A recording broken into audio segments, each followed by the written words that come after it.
Buddy, this is Rydo, and we're back to Yu-Gi-Oh! Master Duel and video game news. Today is Friday, April 14th. I saw a YouTube video talking about how the first 30 seconds of a video should be like a teaser trailer of what's going to be in the rest of the video. Of course, in a live event, you really can't do too much of that other than I can say we're going to be playing Yu-Gi-Oh! For about an hour. And then we'll start going through video game news and video game news through Video Game Chronicles, through Gamatsu. Then we'll look at all the games that came out on Steam in the past couple of days. Then we'll look at video games, GameDeveloper.com articles, and then we'll do some follow list cleanup. Which I could say all that, certainly, and it would be very repetitive to say all that, but I don't know if that's particularly showing any more of a hint as to what really is going to be.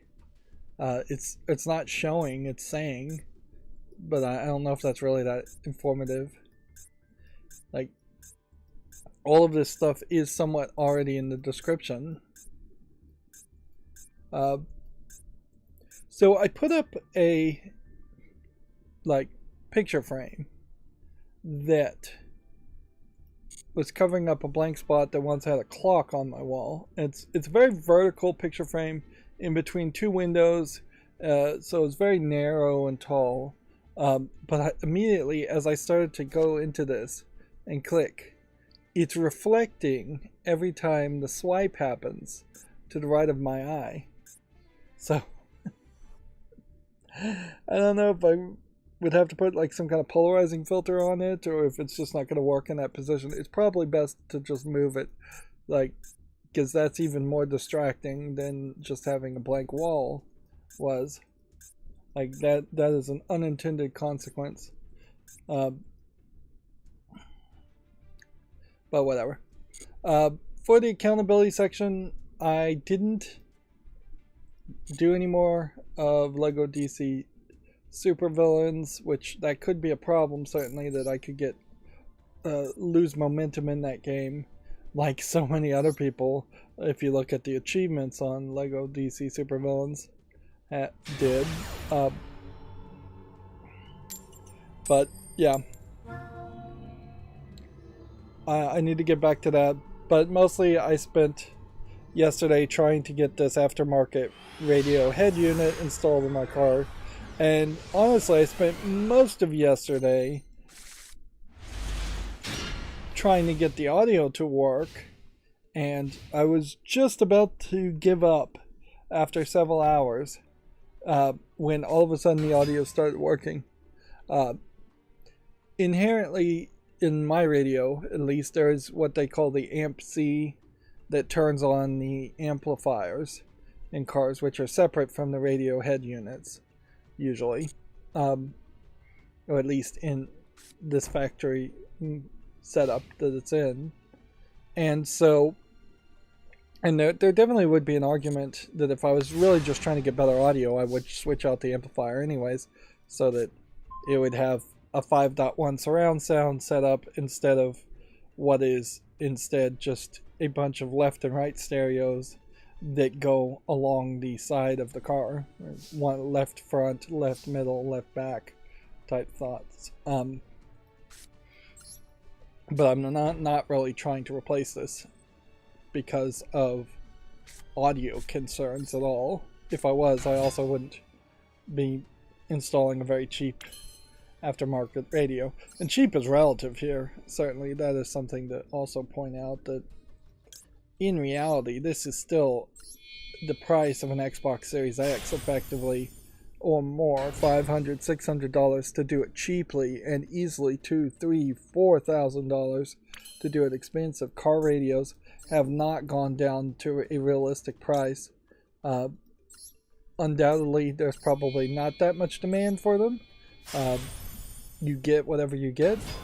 The car manufacturers, to buy their original equipment radios, I am sure, are charging ridiculous amounts. Like the radio back when I got the car, which would have been about 2014, that's when the car was made, not when I got it.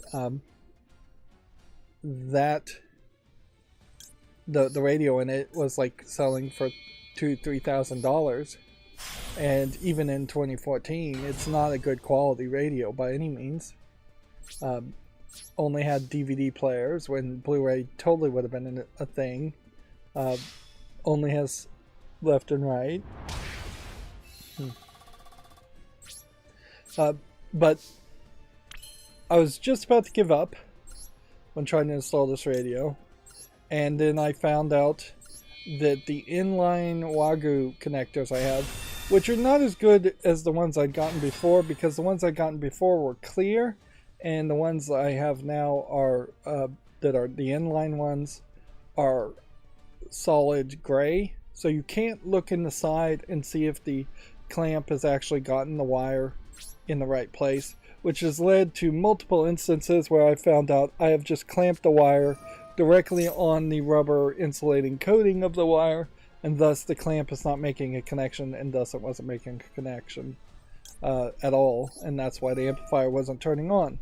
That, and I was connecting the total wrong wire, because one of the OEM harnesses that turn on that connects to the amp and the other elements came with this black wire, and I thought the black wire was just a unlabeled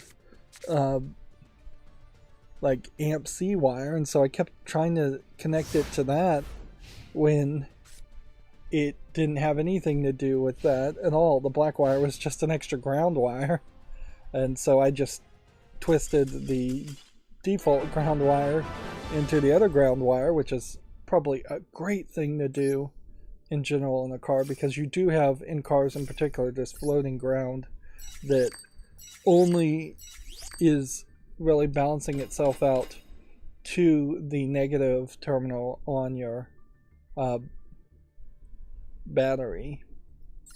I imagine is what's going on there, because there really is no other ground. It's just the chassis of the body, and the chassis of the body is not going to touch the ground on the rubber tires. So yeah, the wire wasn't connecting. The wire wasn't connected right, so I was nearly about to give up on that, and then I finally got the audio working. Now I'm having problems still trying to get the car stereo steering wheel controls to work. If I can get that to work and make sure just everything else is working, I should be good. The system I have is not particularly the best, but it should be good enough. I had to buy yet another GPS adapter cable because I just don't want to cut the original cords. And this head unit has a DVR function for forward and backup cameras, but basically there's no way of disabling the forward camera so much, it doesn't seem like. So they'll just always be in the DVR setup two videos, and one would be disconnected, but that's something I can fix later. A lot of this is stuff I can fix later, if I need to fix it at all, which is a big if. And arguably it's not as good of a DVR camera for a dash cam as what I already have, which is its own separate thing, because its own separate thing has a shock sensor in it, and the radio unit doesn't seem to have anything like that. So any kind of bump that you would hit that might start recording is not going to be caught on the dash cam. And I would also say you should severely consider getting at least a 10-inch screen, even though that will not fit in a double din size of a radio. Like, you should find something that will come out a little bit forward more and give you a 10-inch screen. You'll enjoy that a lot more. I'm also questioning how well something like voice navigation works when you're not connected to the internet, which 99.9% of the time this unit needs to work not connected to the internet. Otherwise you have to have a hotspot on your cell phone, and you're just giving and wasting internet to this Android tablet device, which that's all it basically is. That would be trying to look for updates or who knows what other. It's very possible here that there could be some kind of crazy backdoor. You just will never really know on these units. But because it is effectively an Android operating system tablet, because the idea of an Android OS is not released yet as a concept, you do have a decent amount of just Google Play Store apps that you can install directly into it. On top of which you can use their old app, which is weird, because it kind of auto connects no matter what, to then connect to Android Auto, and then you can just have your phone show up on the screen, and it's just effectively completely changing the operating system from an Android operating system to an Android Auto operating system, which I have some complaints about that too, in that when it first launches up, it gives you 3 of your most recent tabs, when I would prefer to just have the navigation opened, Google Maps opened. Like, undoubtedly I'm asking for a lot, but I don't think I'm asking for that much as far as just getting it to work. And like, one of the things that it may very well work, but it may not work as nicely as I would hope, or with as any level of smoothness. It doesn't feel like it's incredibly slow as a tablet, but like 4 core 2 gigabytes I think is what it has, when you probably would prefer 8 core and 4 gigabytes of RAM. That may be even a little overkill though. The main thing is it's just going to boot up when it's fully turned off.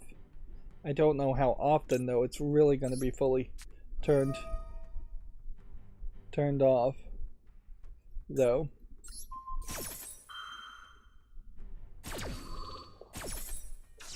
Inherently, the slow boot time, if you were always getting in your car in the beginning of your commute, and then it was taking 20-30 seconds for your radio to boot up,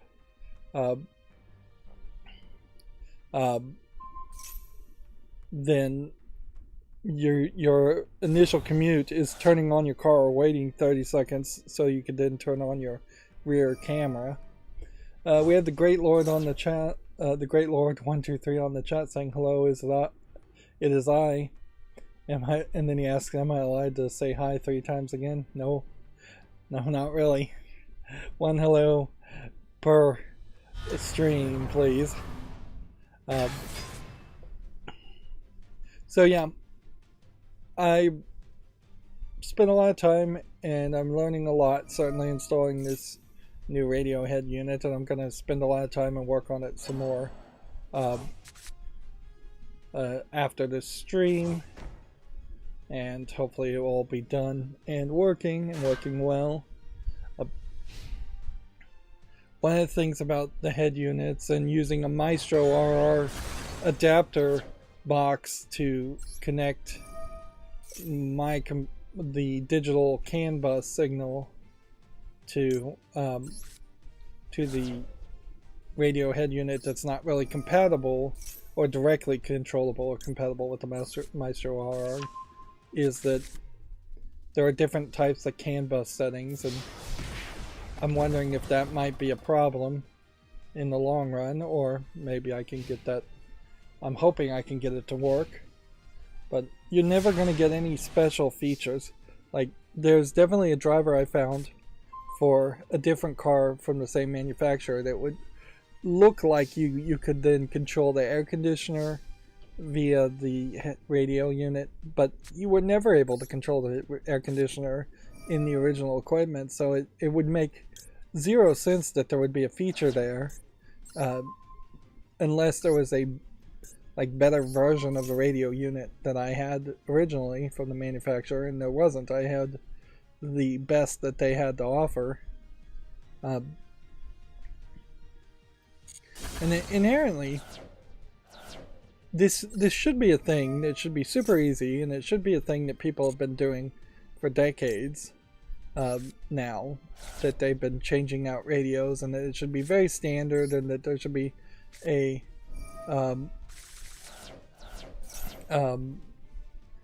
it should all be like a USB plug and play type experience to pull out one unit and put in another, and it just isn't, and it's not getting you any better, even because you're running into newer cars and car manufacturers trying to put every single option in their own proprietary system on the radio, and so controlling like the seating location and the air conditioner and checking on trip status, and everything should be in the minds of car manufacturers on that screen. And at some level that is true, that I'd agree with them if this was a whole brand new technology and those options never existed first, but there's decades of experience of wanting physical buttons so that you can have that heads-up display type experience of your head is looking at the road, not fiddling around 5 menus deep inside of a touchscreen. And particularly Tesla is trying to put all of its settings in the touchscreen, and actual car drivers who are arguably a bit old-fashioned in the first place don't like that. The Great Lord says on the chat, to be honest, I played a Tri-Brigade player today. Okay.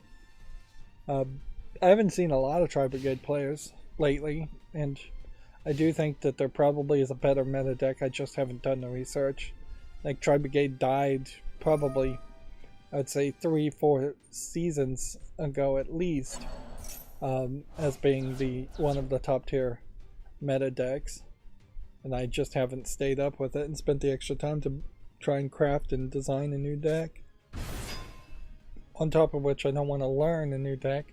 I did, through another fan suggestion, make a deck that was different, and arguably if I learned it a little bit better and played it a little bit better, probably would have won a little bit more, but it had the inherent problem of that even Tri-Brigade has, in that it takes way too much time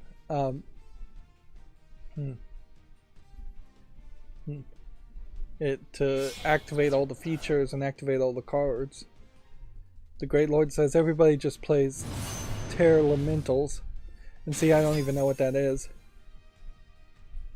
But that is the problem with higher ranked play, is that those players are in this feedback loop in which somebody with some level of success and some famousness amongst the group of Yu-Gi-Oh fans plays a deck, and then everybody else copies that deck, and then that is the majority of your main players at the higher ranks. And almost always it's a case where the new meta decks are based on some new cards that were just introduced, and then there's always just this power creep that happens and is only moderately controlled around card bans. Should be in the card shop. Alright, I'll check it out and see See what it looks like after this game. Not that I'll probably do anything with it, but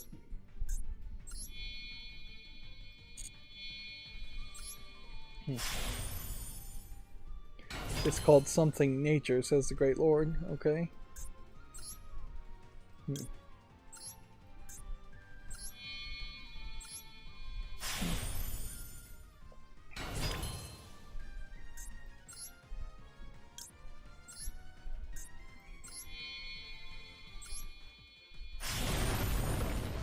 Alright, let's see if we can destroy something here.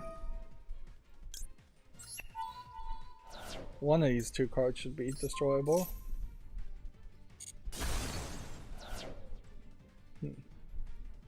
Do I really need to stop that somehow?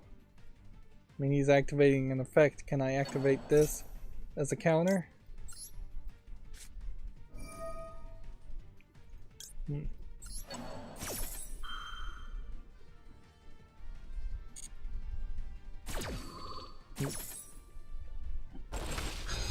So yeah, fingers crossed as far as I'll get the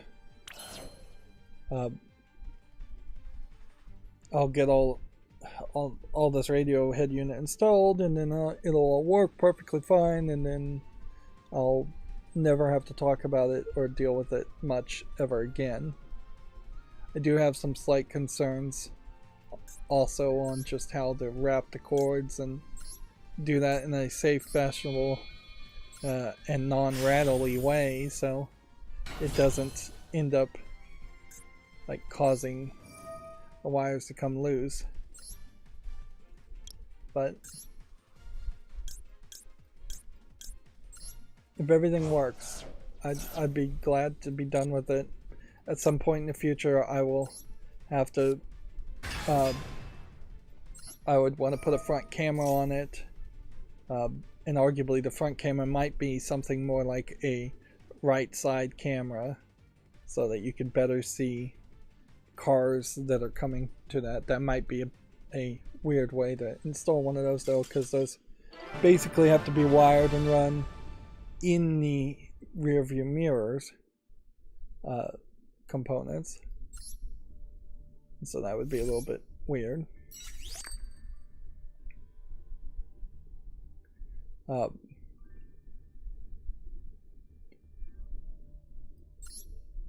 But yeah, I'm not expecting to do too much. I need to put a USB stick on it for the hard drive, effectively, of the DVR, which that's a little weird too. That's the way things go. Interesting. We've already done pretty much everything as far as daily quest in one day. Let's see. Let's go ahead and claim everything that way in case we were gonna get a new Duel live. I may have missed some daily quests. Alright, so let's go into the shop here and see what he's talking about. Is it this Blessings of Nature deck? Let's see. That looks like that might be it. And then the Great Lord said, did you craft all these cards? Yes. I definitely crafted all the cards. I have not spent any real world money. I've done daily quests, and I did craft the Zodiac Tri-Brigade cards in particular. So, yep, that's how I got them. So, Terra Metals, Kaleno Heart.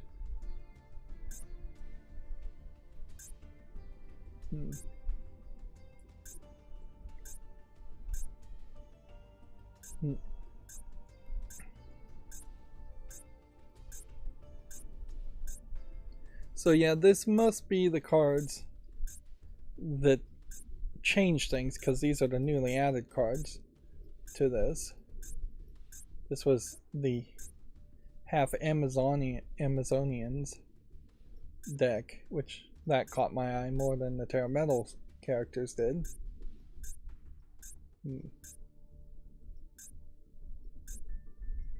But see, the problem with this is I still would really need, and this was what Hearthstone was so good about. It's really a shame that there's just so much controversy around Activision Blizzard that I no longer wanted to play Hearthstone. Hearthstone still probably is the best visually and optimized experience, or at least it was when I left. Like, I don't know, some of that auto chess stuff, and once they started to just get further and further away from actually focusing in on the main game, it started to probably suffer a little bit, or try to serve too many masters. Right, so if that's newly added cards, there's 85 cards here. I'd have to basically have some kind of instructions, and I'd like to be able just to copy and paste a deck recipe from a website to build the specific deck that would be the top tier meta deck here. Let's see. I guess the thing here,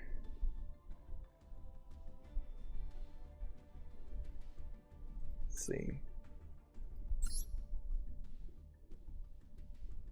The Great Lord, I don't know why you want to hear no twice. I mean, I already put it in the chat, and the answer is no. Like there's almost never going to be a point where an exception happens there. Like, because the only time I would say, yeah, I would duel somebody is if I had just a ton of extra time. And I can tell you, I have not had any extra time to do anything in years.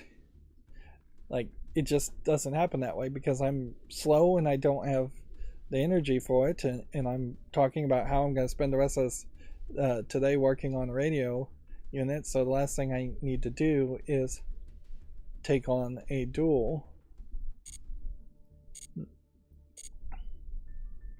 So sorry, I'll try to be nice about it, but yeah, no exceptions are going to really be made from the rules that are pinned at the top. And challenges do include challenges of games. Right, see.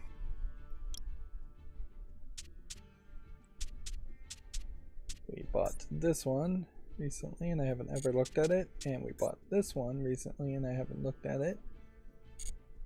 Right, so yeah, ideally you would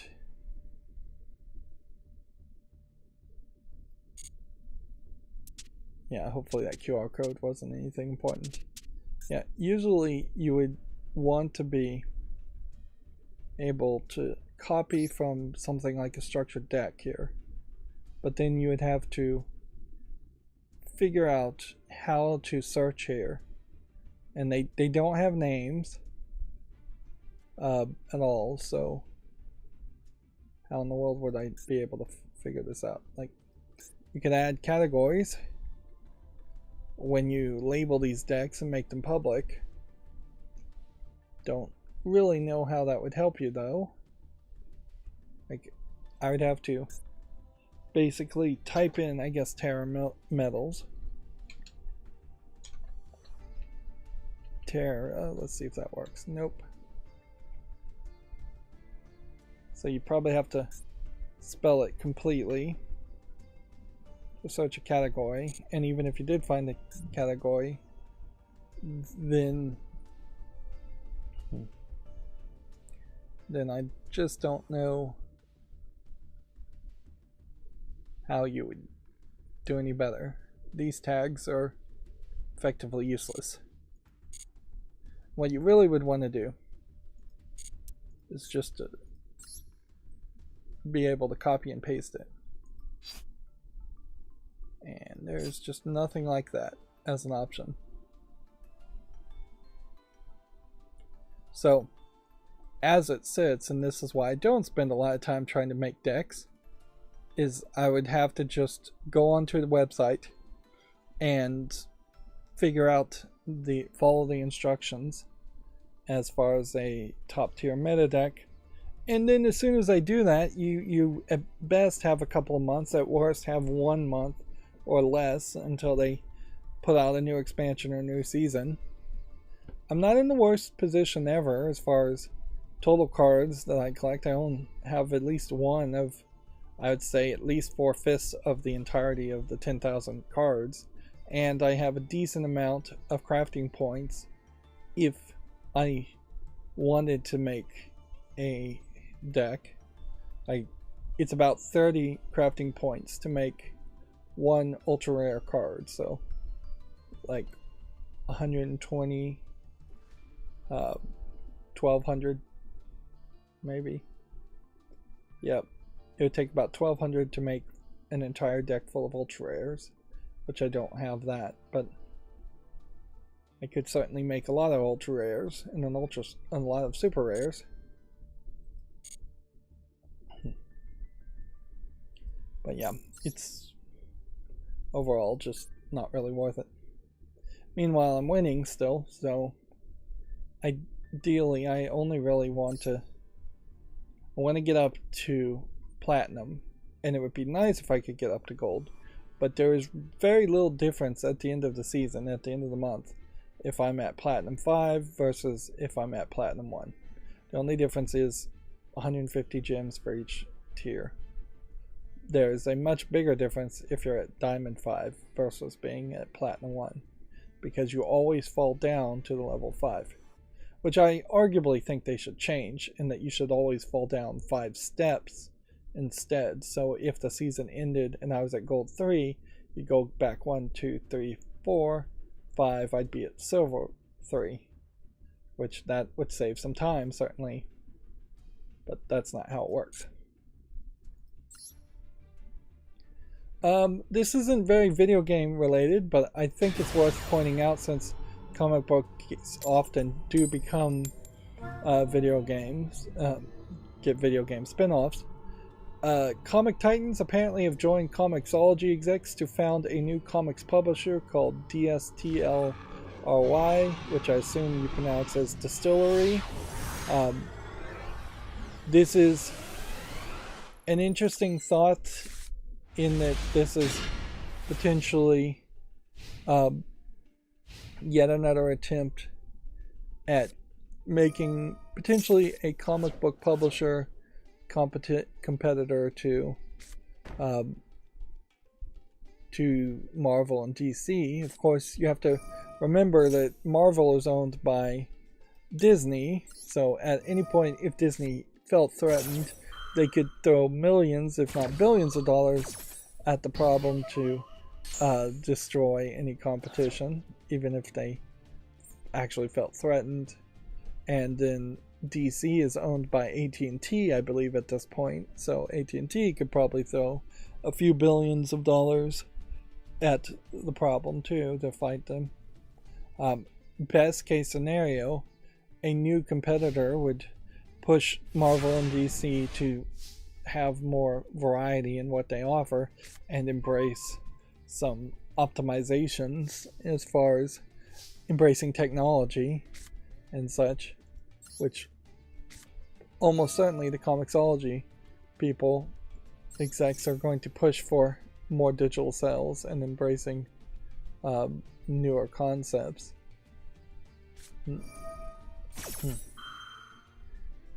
Let's see. The company features a treasure trove of founding creators that includes Scott Snyder, who made Batman and Witches, Tula Lottie, who made Barnes to Barnstormers, James Tynion IV, Something is Killing the Children, and the Joker War, Junko Mizuno, Pure Tourist,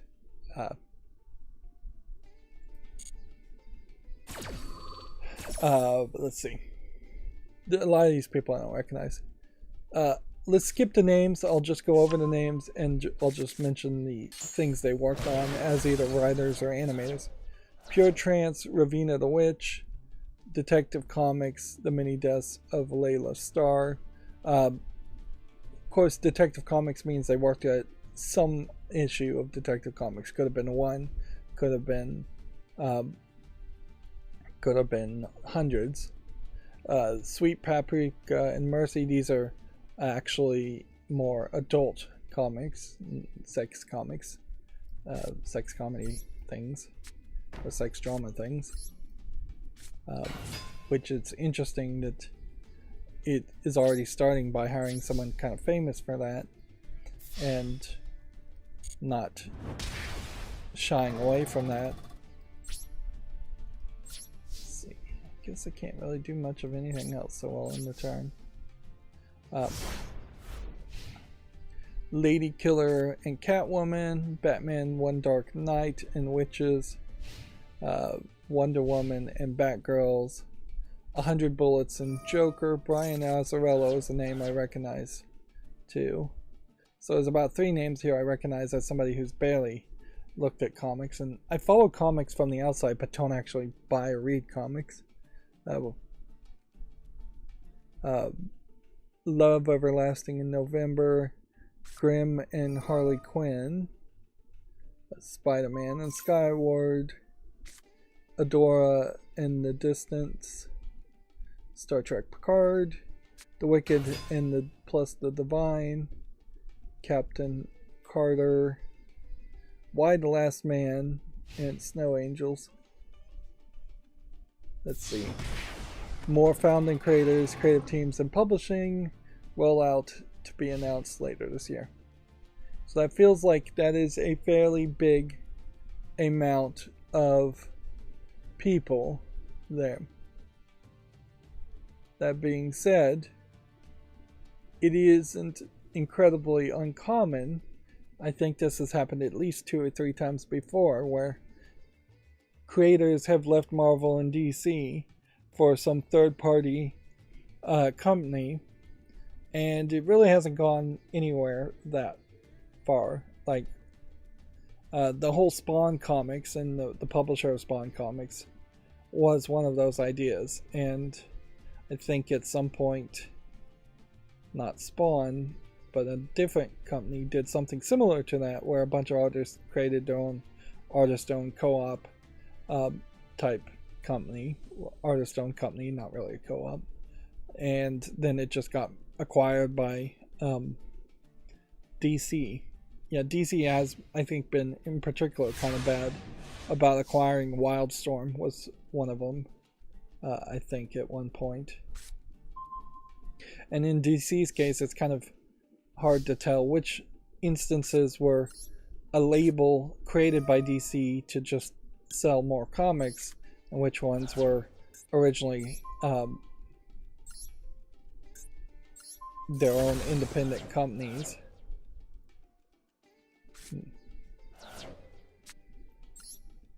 Yep.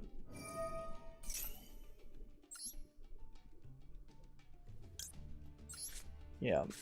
So this could be an amazingly great thing, but also it could very possibly may lead to nothing, because inherently you have the issue of introducing new characters to a new audience and getting your comics on the shelves of local comic book stores, if local comic book stores are even going to be a thing, or getting the comics in front of people's eyes if you're going to try and do something digitally, which that is another thought, certainly, as to just how much and where are you going to advertise if you're going to go digital. Like, there needs to be probably way more angel investing than I'm ever going to be comfortable with around a new comic book company, that because they're going to need to try and sell their comics for several dollars cheaper than a Batman comic, and that's going to be tough. And I will say, even though comic book fans inherently do hate the management of Marvel and DC making ridiculous decisions, some form of management needs to exist. It can't just be all the artists doing whatever they want whenever, because inherently some of the things artists would want to do are just not going to fly, such as missing deadlines and having terrible quality art, or going down storylines that would potentially tank the entire company and create like massive cancel culture type backlashes. Not that Marvel and DC have been particularly good about avoiding those kinds of backlashes. Yeah, I guess I'm gonna just leave this as it is.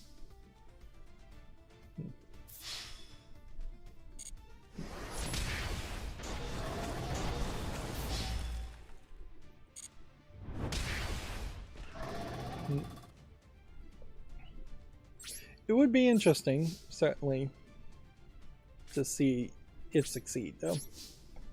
But it is also important to point out here that while some of these may be solely owned by the people that are joining Distillery, things like Batman, the Joker War, those characters from those comics are not coming over to Detective Comics. That is clearly going to be DC owned property. Sweet Paprika, or Hot Paprika in its French, less censored version, might come over. Mercy could come over, certainly, but both of those have already been published.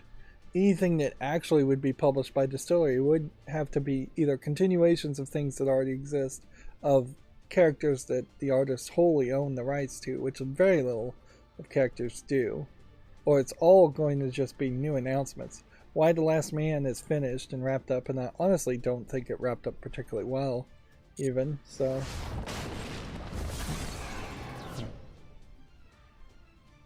yeah.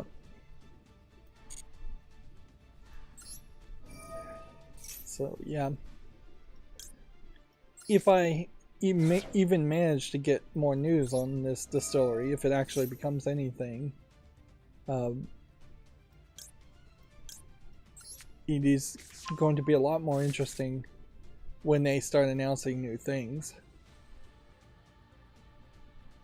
And then, almost in direct contrast to this, we do have video game news in that Suicide Squad Kill the Justice League has been delayed now to February 2nd, 2024.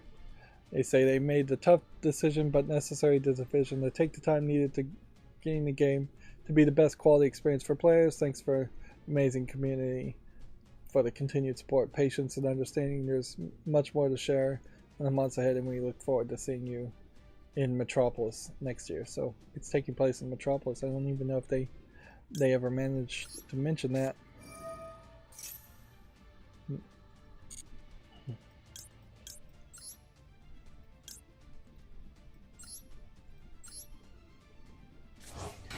What they should have done, if I was going to throw out a bone here, is that they should have thrown out a bone and said, we're going to reduce the games as service microtransaction aspect, or at least rethink it. And very possibly that is what they're doing, but you don't really get credit if you don't say it out loud and make some kind of form of commitment. And inherently, I don't know if the game succeeds financially if it doesn't have the games as service microtransaction elements.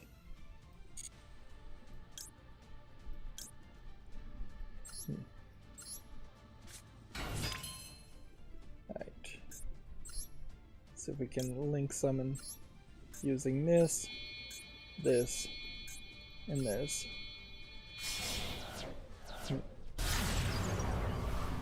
That should get our daily quest done. Then we're just activating effects for no reason. I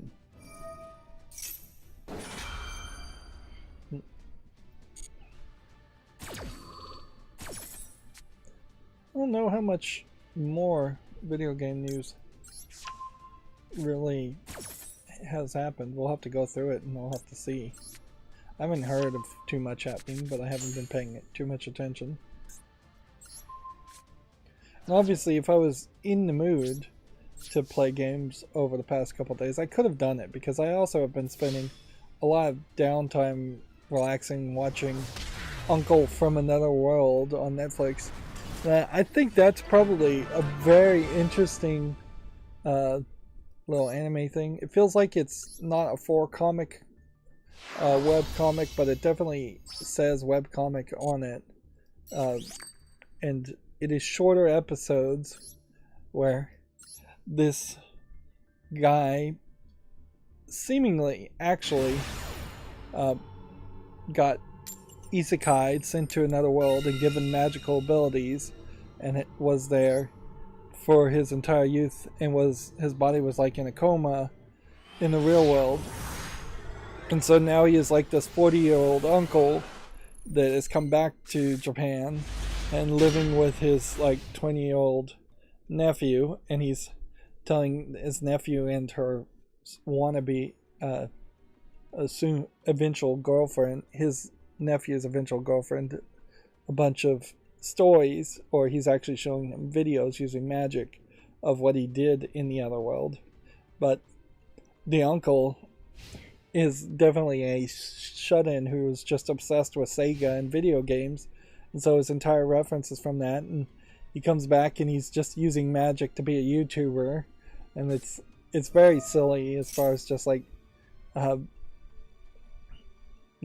this guy has like unlimited magical power, and he's only interested in buying retro Sega games and making YouTube revenue, and he just doesn't realize throughout the entirety of the season, in the 13 episodes, that like every single female character in the other world has like a crush on him and was supposed to be some kind of romance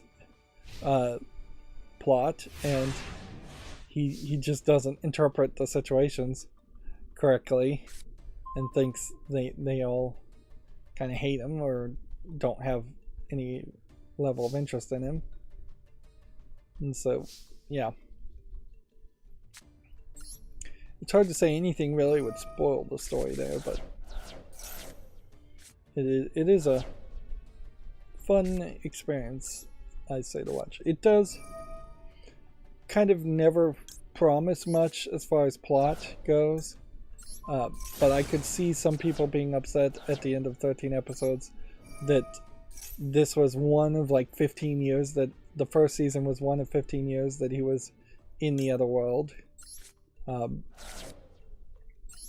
Because, yeah, there is, I guess, a bit of a mystery as far as how did he finally get back home, and were the love interest ladies for the uncle ever going to manage to get to Japan, and or was he going back to the other world at some point? Yeah, none of that gets resolved, and nothing about the nephew and his eventual girlfriend really goes anywhere. They're just not really a focus there. Like, inherently it is probably a web comic that has 6 to 8 panels for each gag that it does, and I wouldn't be surprised if there wasn't even that much of a connected storyline in the webcomic, and that the anime has moved further towards adding a storyline to it, a connected storyline.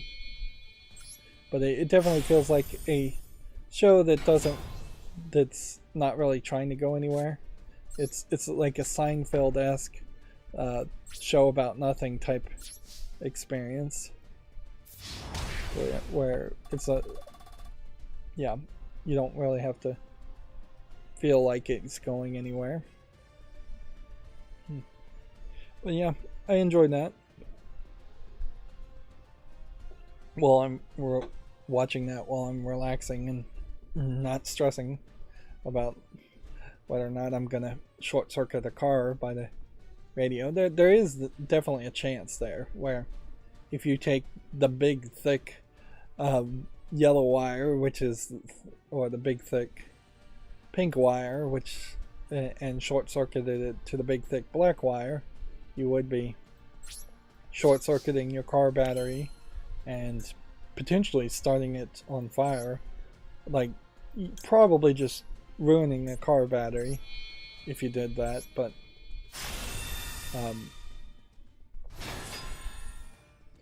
yeah,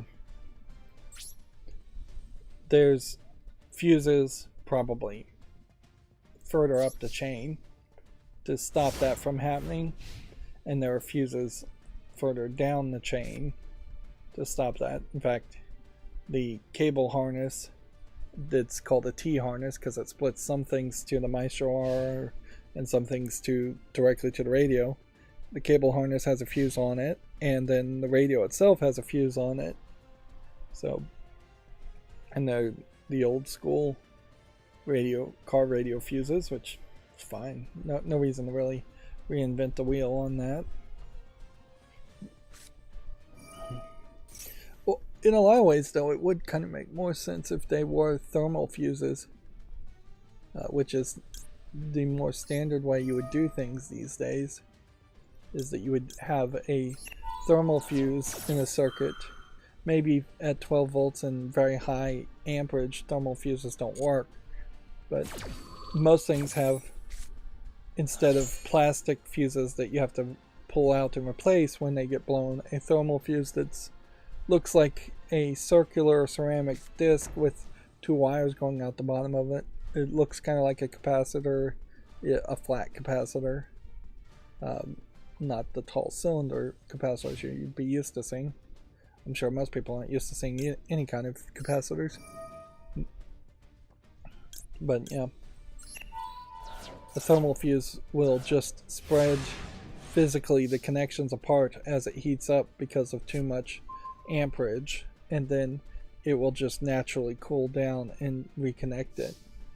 Of course, there might be a problem with something like that, in that if the fuse is still short-circuited, it would just expand and contrast and expand and contrast multiple times. And there may not be a level of safety on that. And it's not really like most people end up changing fuses that often in their cars anyways.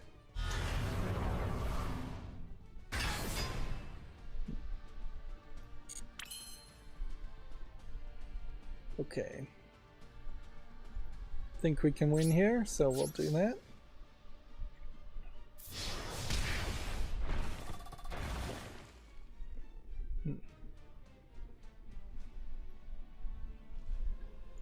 Okay, starting to go through video game news. Modern Warfare 2 and Warzone 2 patch notes will be released as Season 3 launches, I guess. Multiplayer, Battle Royale, and DMZ updates have been detailed in full. Seems kind of weird to put out the patch notes as soon as you put out the update, though. I guess that is probably how it is done usually, though, come to think of it.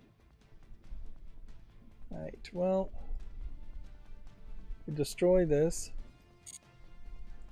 and you know, we'll just activate this just for safety, and we'll toss this.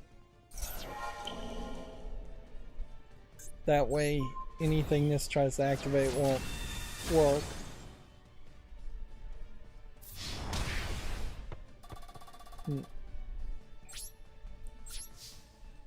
Well, you survived. I'm surprised at that. Well, I don't know what happened there. I feel like I should have been able to attack with either this or this on top of that.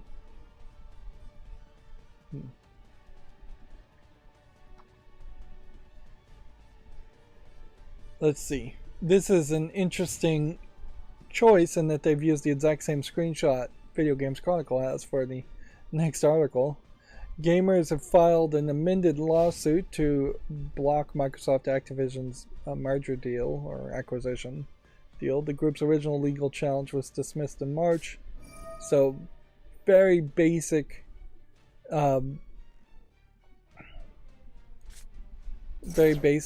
legalese happening here. This was a lawsuit from 10 video game players in California, New Mexico, New Jersey, because they failed to present sufficient evidence to support their claims. They're trying to make a class action antitrust type lawsuit. And when you're talking 10 players, you can certainly get 10 players, 10 gamers anywhere to agree to doing something that in any direction. It's really not a substantial amount of people, but 10 people starting a lawsuit off is probably more than enough. You could probably start a class action lawsuit with just 2 or 3 people if you can present enough evidence and have the lawyers show up. The lawyers present and do things. We have a Bryce Jr. on the chat saying hello and then love from India with the emoji of the Indian flag. Yep, speaking of India, I mentioned this probably a week or 2 ago. It's a real shame that game Raji was acquired by Netflix and turned into a mobile game. Very few people are going to see that game, whereas it was first advertising itself as it was going to be a big multi-console AAA looking game. It probably would have very much been a AA or single A game, but it would have been a very pretty game, and it would have been a game that was definitely trying to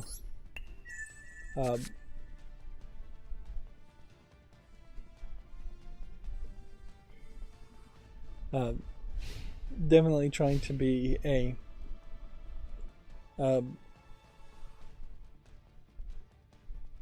new kind of story around the mythos and the dogma of Indian cultures, which particularly to people in the West, that's not something we really know a lot about. As far as we know Shiva, and that's about it. We know things we've seen from Indiana Jones and the Temple of Doom, and that's about it. And that's not a lot, and probably not that accurate. Bryce looks like he might be a bit of a joker. Hopefully he doesn't turn into a troll, because then he follows up JK Love from North Korea and then does that. I would be actually fairly excited if somebody in North Korea was risking years of hard labor or execution to VPN just to watch my YouTube videos. Of course, that's a weird thing to be excited about, certainly, is that somebody would straight up take such an incredible risk to watch such, relatively speaking, poor video YouTube content. Like that, if you're gonna take that risk, there's better videos to watch than mine, certainly.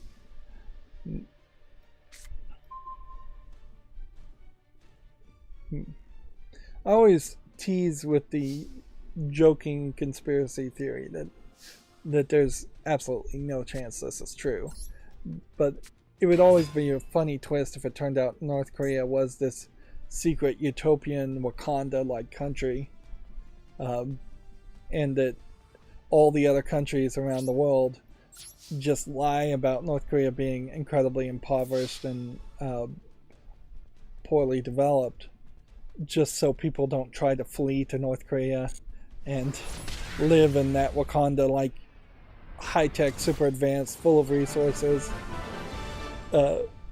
country.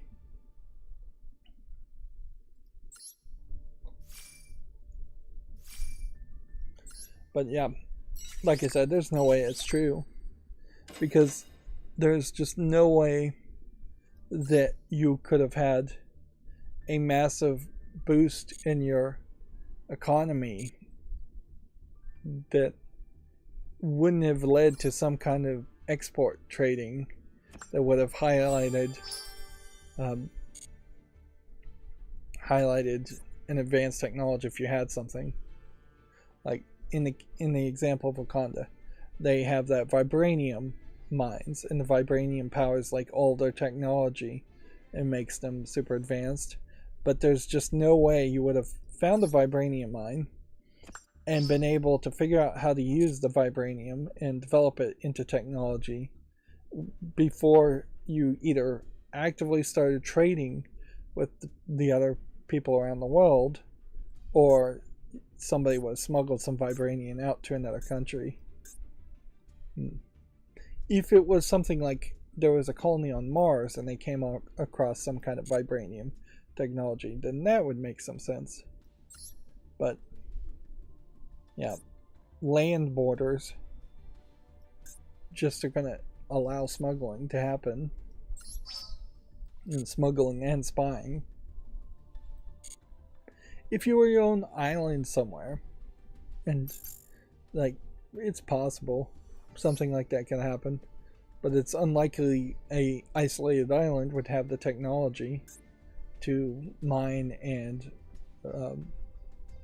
manufacture anything from something like vibranium. We do see real world examples of this in like Africa too. This has nothing to do with video games though, where lithium mines, for instance, were found in Africa, and oil was found in the Middle East and Africa. And every time a resource-rich material is found in the Middle East and Africa, a more advanced first world or second world country comes in and starts building mines and refineries for those resources, and has to work with the locals, or abuse and use the locals to strip the countries of their resources and sell them. It would have to be a situation more like an Atlantis situation, where the technology was invented potentially thousands of years ago and then lost to time and hidden. So if there was like an Atlantis island somewhere, something like that could have happened. And I suspect something like that really has happened in the history of humanity, that particularly when you look at like the Dark Ages and most of history being written from the perspective of the Romans and then the British Empire from there, it is very believable that there were entire countries tens of hundreds or 100,000 years ago that had slightly more advanced technology that got lost. Alright, let's start talking about video game news exclusively here. I could play more Yu-Gi-Oh, but I've got the daily quest done, and like I said, I'm trying to save time. We talked about this before. Super Mario Bros. Theme is the first game music selected for preservation in the Library of Congress. I think it's a mistake that the Library of Congress is having to select things for preservation, when really a all hands on board, let's just move as fast as possible concept is way better. It would make a lot of sense if they were more doing like the Wayback Machine and archive.org was doing, which is just trying to get everything on the internet every time it crawls the internet, and every snapshot of a few days if they can. And even at that, so many websites nowadays are dynamic that even a snapshot of like Twitter from yesterday is going to be completely different from Twitter of today or the Twitter of an hour ago. Let's see. Koji Kondo's music joins more than 600 other culturally significant sound recordings. This may be, I guess, this is a somewhat old program, but not that old.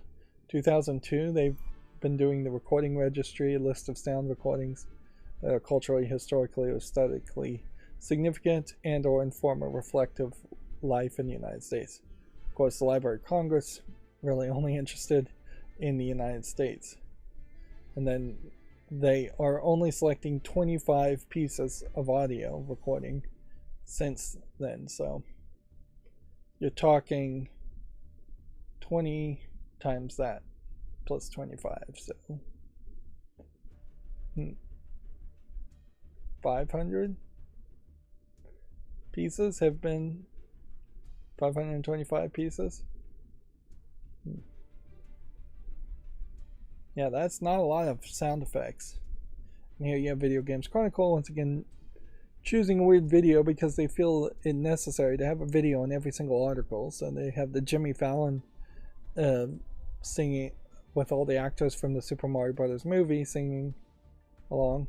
Although here is Miyamoto. I don't think he actually acts in the movie. He may do a voice or something there.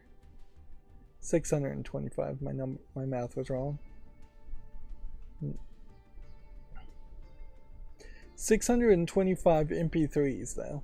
Like, no, let's be fair. 625 free lossless audio codec files, which would mean no compression, highest quality you could possibly have of FLAC files.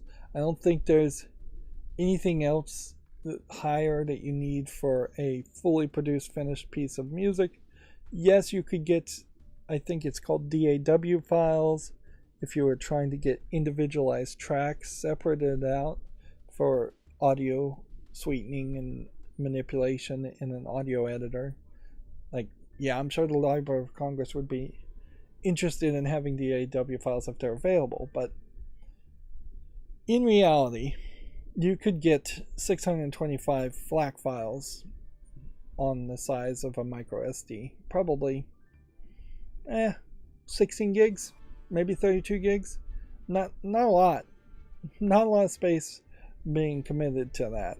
Even if the Library of Congress had a backup server in every single state in the union, so 50 different servers, 50 times 32 gigs is still insignificantly small. There's definitely a slowness that's happening there. When I think of the Library of Congress, I think of it like it's this giant library that has and collects everything and has a copy of every single book. It's supposed to have at least one copy of every single book ever published, although I don't know inherently how you get a book in the Library of Congress if you say published one yourself. But as far as audio, they're really far behind, and limiting it potentially to selecting 25 pieces of music is ridiculous. That to me feels like they have some committee and every month they meet and they pick 2 audio files and that's it. I mean, here you could easily get a lot more audio, and then I'll move on quickly from this. Though, if you simply took the Bloomberg top 100 songs each month or each week and just took all of those sound files, like, and said, well, maybe we won't add these to the Library of Congress because then they'll become public domain at that point. I don't know if that's really the case. I don't think it really is. I think Library of Congress is specifically exempt from any copyright laws, so they can have any copyrighted stuff they want.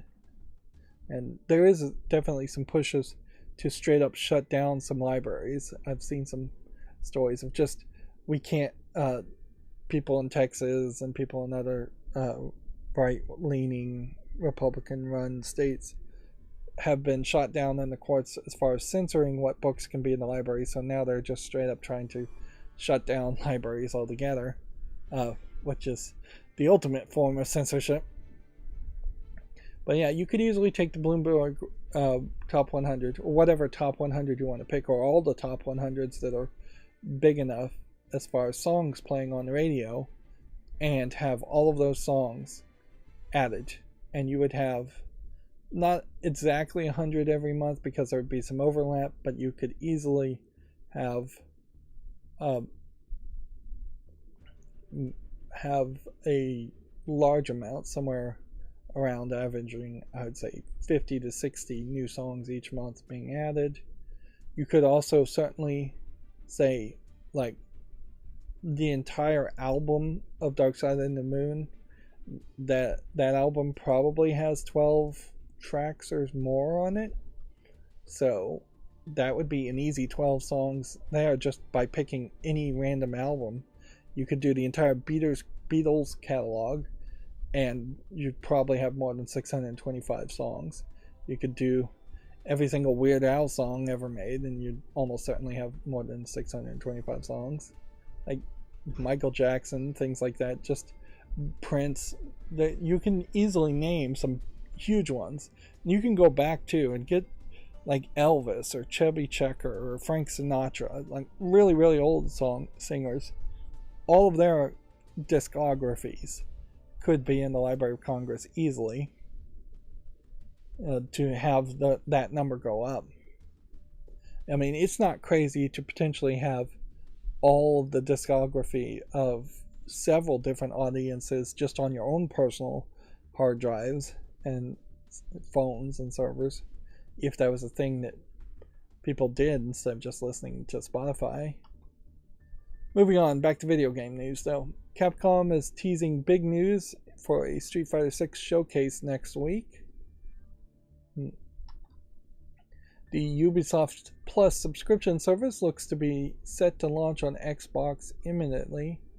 Update here, Ubisoft Plus has launched on the Xbox as part of the service's $18 or £15 multi-access plan. Which, yeah, I don't know if you really need to get Ubisoft Plus. It was going to severely just depend on how many Assassin's Creed games you really want to play, or how many, like Prince of Persia, Sands of Times, old versions of these games do you want to play when they're supposedly still working on a remake of the Sands of Time series. A lot of these games are mid-tier in quality, and a lot of them you may already own.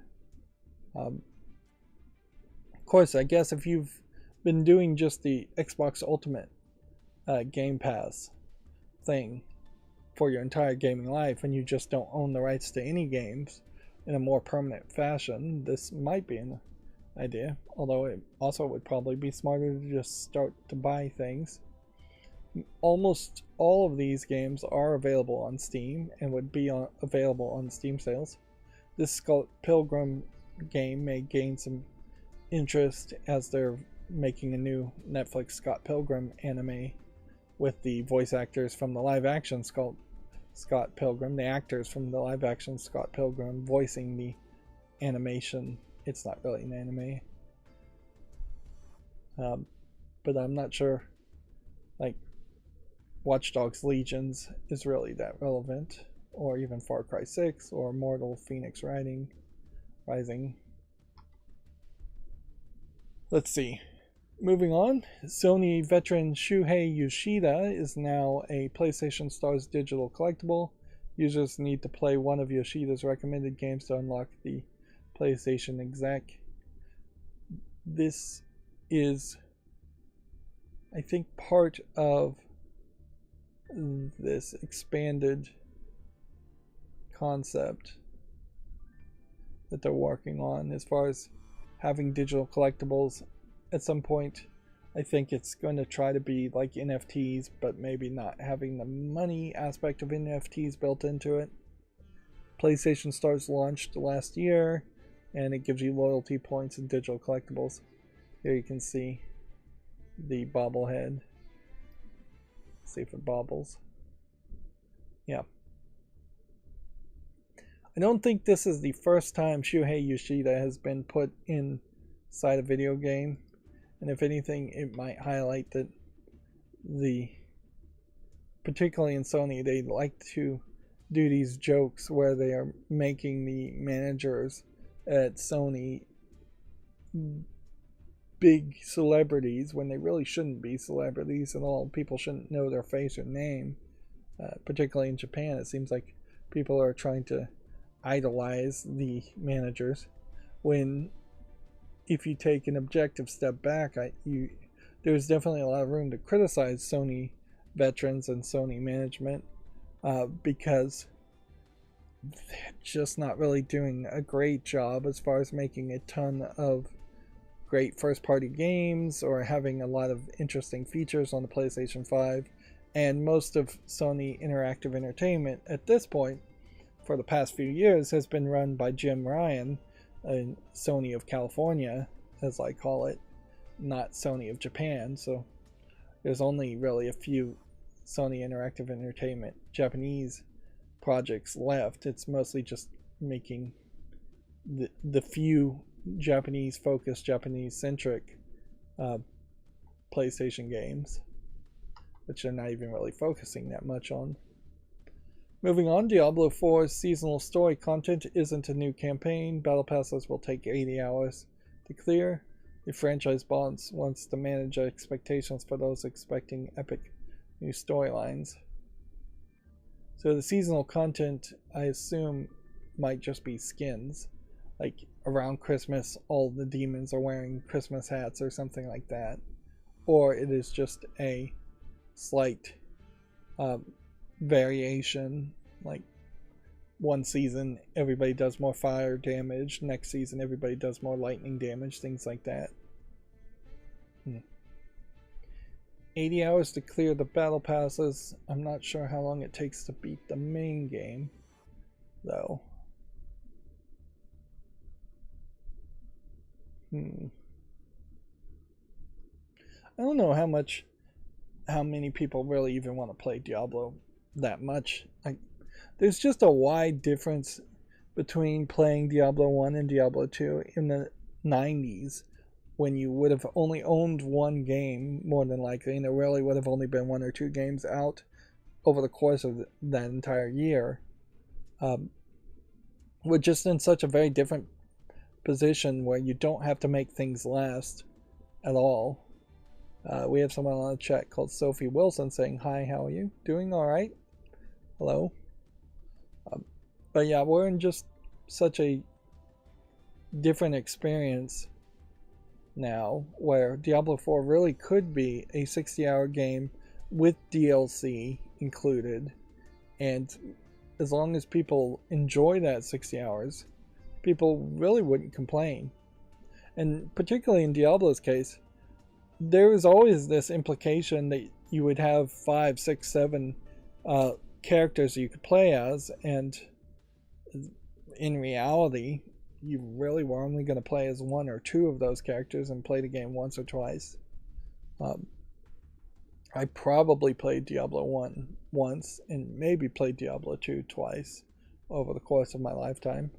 I started Diablo 3 and didn't finish it, I don't believe. And yeah. And we still are in this situation where Diablo 4 is almost certainly going to launch before the Activision Blizzard acquisition by Microsoft would be finalized. So it's unlikely that a Diablo 4 right now would actively come out on PC like Steam instead of the Battle.net launcher, or even it will come out on consoles. But as a Steam only player, I really have no reason to expect that I would be playing Diablo 4 anytime in the next year. And I'll be late to the party, and arguably when I'm late to the party,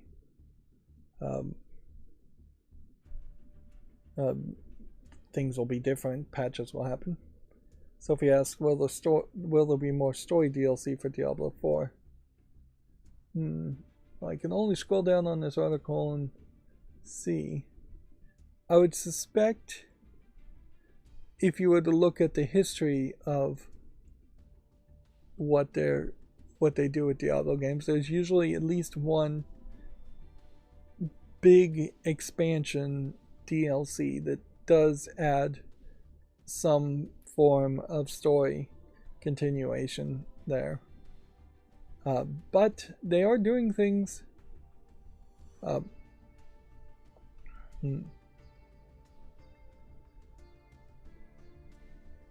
differently this time. So I'm not sure whether they aren't going to just overly focus on a game as service continuing experience so much that they never really put any energy into writing more story. At a certain level, we know the story of Diablo 4 is going to be exactly the same as before. You're going to start off fighting something weak, and then you're going to end up fighting something strong like Diablo, probably Diablo himself, or you're going to fight Diablo and then have to fight somebody even stronger than Diablo. If that is the story that happens in the main game, and then they just add seasons or DLC, that's about it. The quote here is,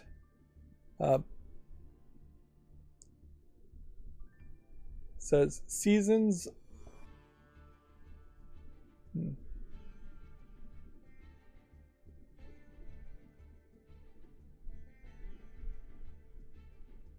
Seasons are new quest lines that help provide context to new seasonal mechanics. They're not a new campaign. So there'll probably be a little bit of story there, but not what you would really consider a story.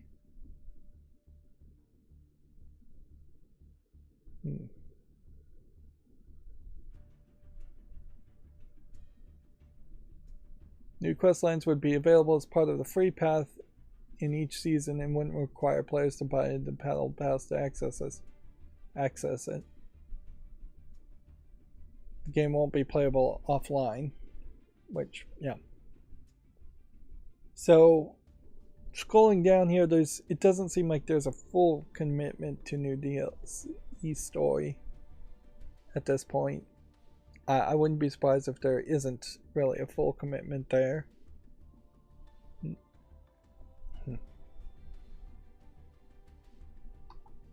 Moving on, since I can't fully answer that, sorry, they haven't announced it, made it clear in that article. Hidetake Miyazaki has been named one of the Times Most 100 Most Influential People of 2023. He's only the second video game developer to ever be included on the list. He is the From Software president, and so he directed or had some hand in directing Demon's Souls, Dark Souls, Bloodborne, and Elden Ring. So, yeah. And I guess the question is, what defines influential? Is being a director of a game company that makes games that people really like to play and receive well that influential? I'd argue it really isn't. Because you get down to the thought pattern, and if you believe that a game director is influential and he's severely influencing how a game is made, then you have to also believe that the games themselves are severely influencing how people think and act, when, particularly in video games, you're actively trying not to think or act, whereas, say, Putin, for better or worse, is severely influential in that he's running and continuing a invasion war, or the Ukrainian president is severely influential for the opposite reason. I would think that is way more influential. Or a religious leader talking is way more influential. Trump is severely influential as far as it gets people thinking and talking. Yeah, I can definitely see why each year you could find 100 other people more influential than a game director. And that's not just video games, that's pretty much any artist too. Steven Spielberg is not anywhere as influential as other people are. And you could even say somebody like, and these are all mostly negative examples, but Elon Musk, severely influential because his decisions, whether right or wrong, has severely changed and influenced how people feel about and whether people interact or not with Twitter. Moving on, how to watch the PlayStation's Final Fantasy 16 State of Play live stream today is an article at Video Games Chronicle. I imagine the State of Play, though, is literally just going to be a bunch of cutscenes and promotions for Final Fantasy 16, which at this point I don't need to hear much more around Final Fantasy 16. I'm going to wait till it comes out and see if Final Fantasy fans actually enjoy it in any way and how it gets reviewed. Warzone 2 DMZ players are unhappy with the new pay-to-win operator bundles, which, yep, anytime anything gets described as pay-to-win, that is a problem. What specifically makes them pay to win? Not sure if there's any more details here. Yeah. Bomb Squad bundle gives players a 4th active operator slot, which comes with a free medium backpack and a unique blueprint.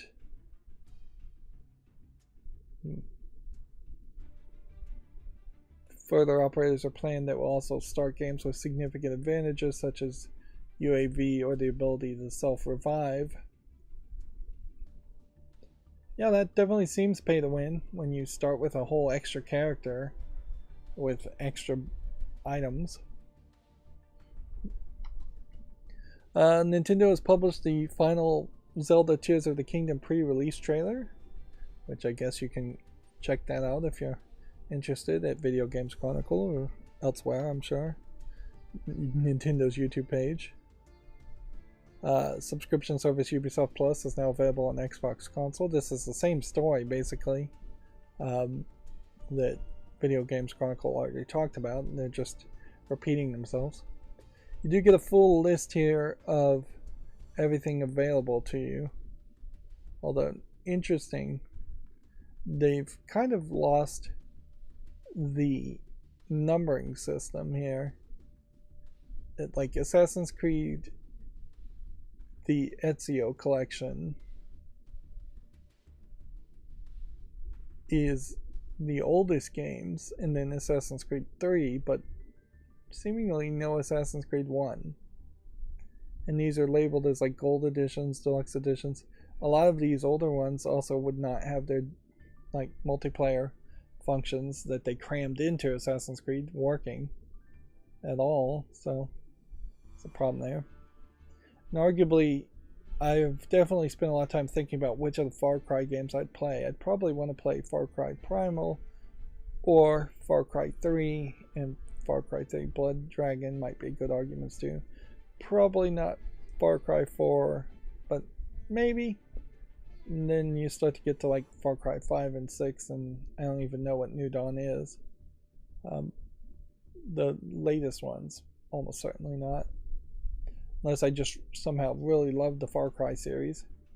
But notably, Far Cry 1, Far Cry 2, not listed here either. Those games are, I imagine, fairly old. Grow Up, but not Go Home is listed here. So, Grow Up is missing its sequel.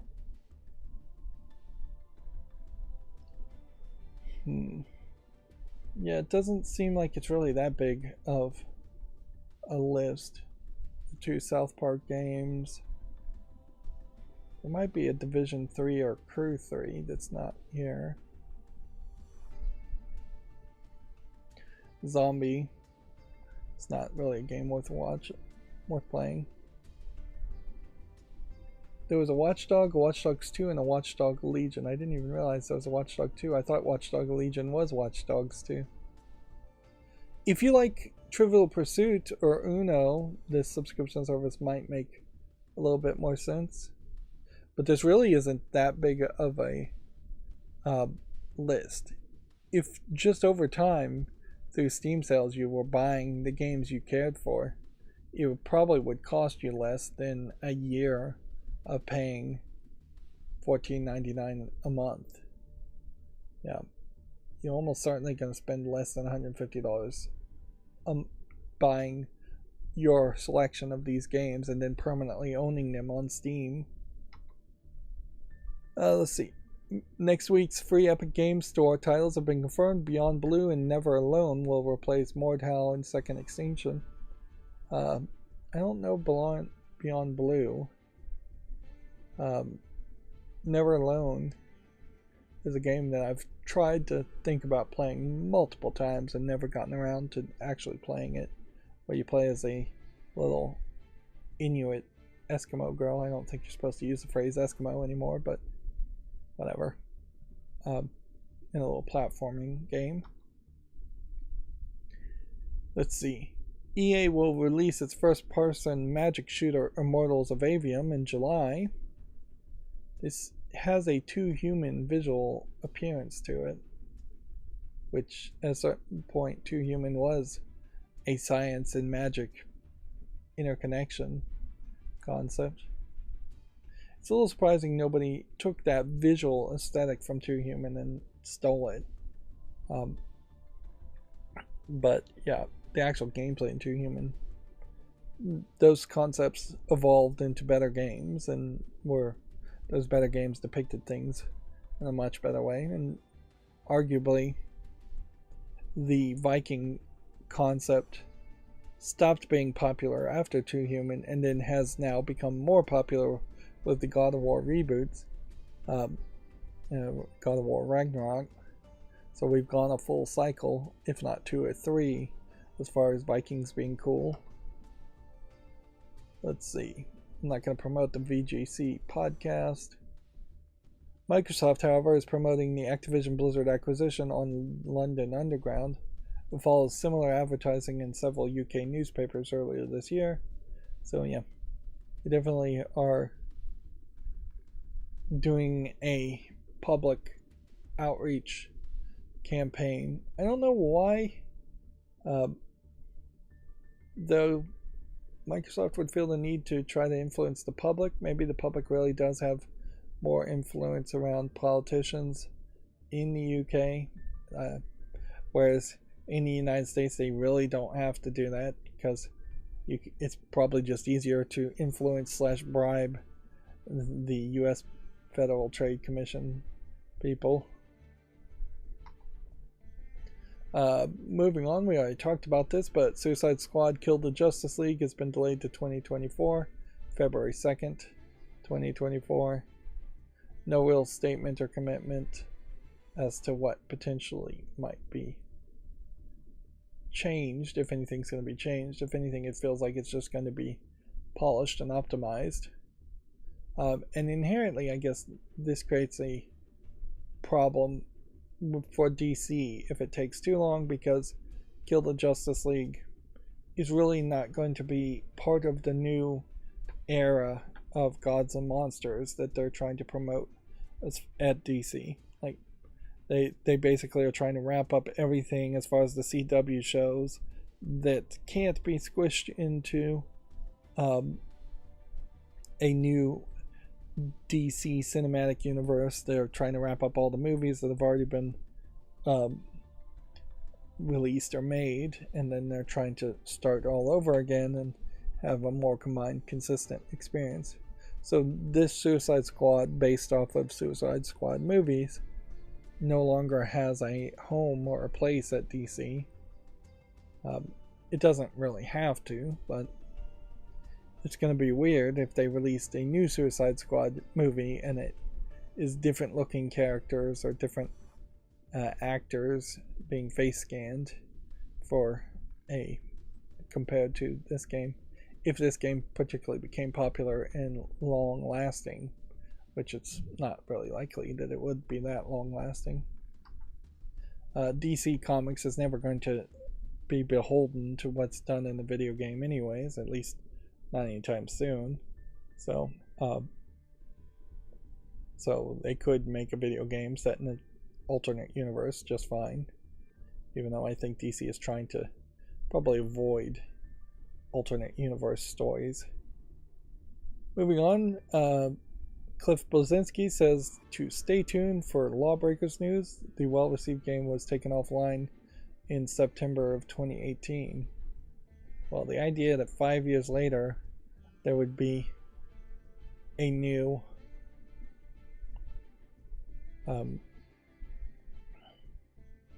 Lawbreakers thing, that would be interesting. It's kind of crazy that Cliff Bleszinski is even involved in video games. I thought he said he was going to leave video games and stop having anything to do with it. But apparently he says, just got a text about my lawyer about ... Lawbreakers, stay tuned. The team worked their butts off. I relocated many people from other parts of the world for it, and the internet was like, har har, it doesn't have enough players. Meanwhile, the studio creators and I have to deal with a year of crippling depression out of guilt. So, if anything, this is bigger news in the sense that Cliff Bleszinski seems to be once again dipping his toe into the video game world, which he has been in and out of being involved with video games multiple times. And honestly, if he wasn't a recognizable name, he should just be out in persona non grata, and nobody should fund him or let him back in for his own sanity, if for any other reason, because he really was one of these golden boy characters that got promoted like he was a genius game programmer who then was the Steve Jobs CEO of a very successful video game company. And honestly, really, he just, like most Steve Jobs type golden boy people, worked with a lot of successful people who did not get as much credit as they deserved, and whether he intended to or not, he ended up taking a lot of credit he didn't deserve from those people, and he got incredibly lucky in making Gears of War a very successful series at the beginning, at least. Meanwhile, Microsoft owns Gears of War and the company that makes Gears of War at this point, and Cliff Bleszinski has nothing to do with that. And if he's talking about things from 2018, that's probably about the last time he had anything to announce or do with video games. So he's not even doing like the creator of Bioshock and Bioshock Infinite, where he's that creator at least split off his own smaller company and is actually making announcements and working on a game that is going to be, looks like it's going to be a spiritual successor to Bioshock Infinite.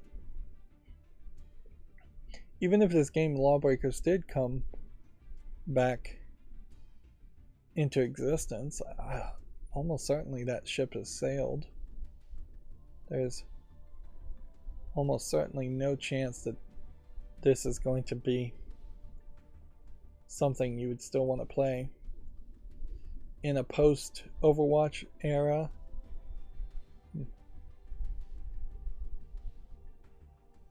Running, gunning, grappling.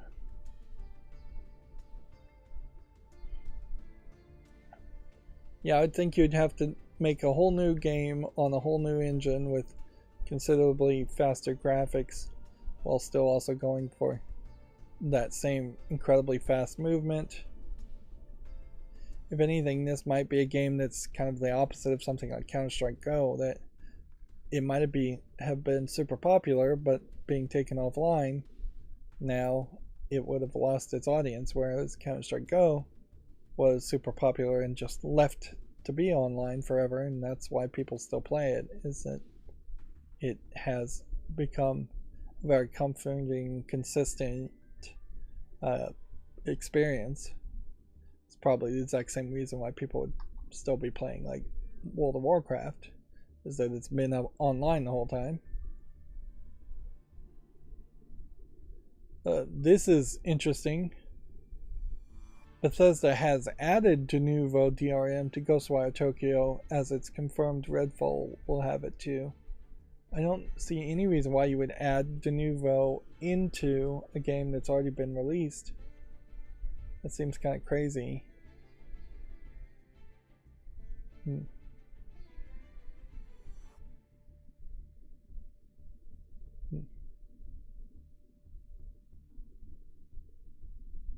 That is very weird. It almost certainly has to be like a digital experiment because non-de novo versions of this game already exist. And if Bethesda was trying to make an argument that piracy hurt the sales of Ghostwire Tokyo, well, that ship has already sailed. And it's funny that ZeniMax, the parent company of Bethesda, and Bethesda would do this when they're all owned by Microsoft. If anything, this might give a bit of a hint as to either Microsoft being too hands off or Microsoft being pro de novo DRM. Honestly, Microsoft would probably be more interested in making their own DRM that was proprietary to its own game company. Effectively, there already is DRM built into Xbox anyways, so having de novo instead of having a Microsoft DRM for PC versions of Ghostwire Tokyo doesn't make the most amount of sense. I don't think Ghostwire Tokyo is really a multiplayer game at all. I don't think it has any multiplayer feature. Capcom removed de novo just with a new update from Resident Evil Village, which that tends to be the way things go, is that de novo is in there in the game on day one and then removed after the launch window of 6 weeks to 6 months. It could be a case here, though, that the de novo was just found to be in Ghostwire Tokyo and it's been there.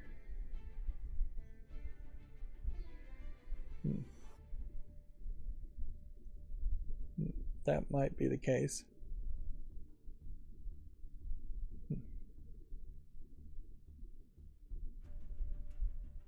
Well, moving on. The Mario movie is already on the verge of becoming the highest grossing video game film ever. And then the update here is the movie has grossed over 500 million, is now the biggest game adaptation of all time. Which, yeah, particularly for kids movies, it really is just recognizable. Anything with Mario, anything with Pokemon has a decent chance of making a lot of profit. And then when you think about non-kids movies, there really isn't too much of that. You can make an Avatar sequel, you could make a Indiana Jones 4 and try to make some money from that, but the vast majority of adult movies are standalone new titles that don't have any name recognition. That's why Hollywood so heavily relies on celebrities for name recognition and has created cults of personality around celebrities, which has not really helped them lately, in that every celebrity has shown themselves to be less than ideal as far as being morally righteous or stand-up people.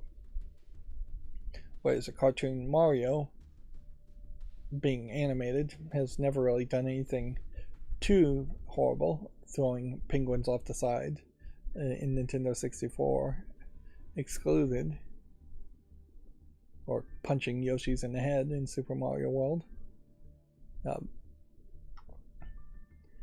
Let's see. A veteran voice actor, Matthew Mercer, confirms that he's playing Ganondorf in Zelda Tears of the Kingdom. The critical role in Attack on Titan star calls it an immense honor. So, yeah. It's kind of funny. You can be a voice actor and then be best known for being on a Dungeons and Dragons podcast video YouTube thing, or a Attack on Titan English dub actor. If anything, that probably screams that he hasn't worked that much in video games as far as his credentials, but I would have to really research that. That being said, Ganondorf also probably only says 2 or 3 things in the entirety of Tears of the Kingdom. I wouldn't be surprised if it's literally just grunts and this is stunt casting of a recognizable name. And I guess it's good that, at least for animated things and video games, stunt casting so far has not become the default, but it does seem like for video games it's becoming more common, and that's going to be a shame. A lot of better voice actors for video game characters are going to lose their jobs in favor of YouTube celebrities and people who actually are going to be worse at doing the job of voice acting. Moving on, Company of Heroes 3 has been dated for the PS5 and Xbox Series X and S. The Relics real-time strategy series makes its console debut in May. I would have sworn this would have been a re-release of an older game. When did this come out on like PC? In February. Interesting. So this is a brand new game, it just doesn't really feel like a brand new game. Just because I guess it's a war game and because of the cover art. Horizon Forbidden West Burning Shores launch trailer has been released, according to Video Games Chronicles, if you want to see that. Ubisoft has launched a closed beta test for its free-to-play first-person shooter called X Defiant, which, yeah, something like this would probably be a very close comparison to some potential new Lawbreakers game. A leaked Legend of Zelda Tears of the Kingdom advert has revealed new footage, if you're interested in looking at that. That's the last Video Games Chronicles article. So now we're at the Gamatsu articles. Amnesia the Bunker has been delayed to May 23rd. I think we had already talked about that. Street Fighter 6's showcase is set for April 20th. It's going to show off World Tour, Battle Hub, Fighting Ground, and some big news. A game called Stray Gods, the role-playing musical, launches August 3rd. It's a narrative-driven adventure and interactive musical game. It has an interesting art style. It almost feels like, not Rick and Morty, but Venture Brothers in its art style.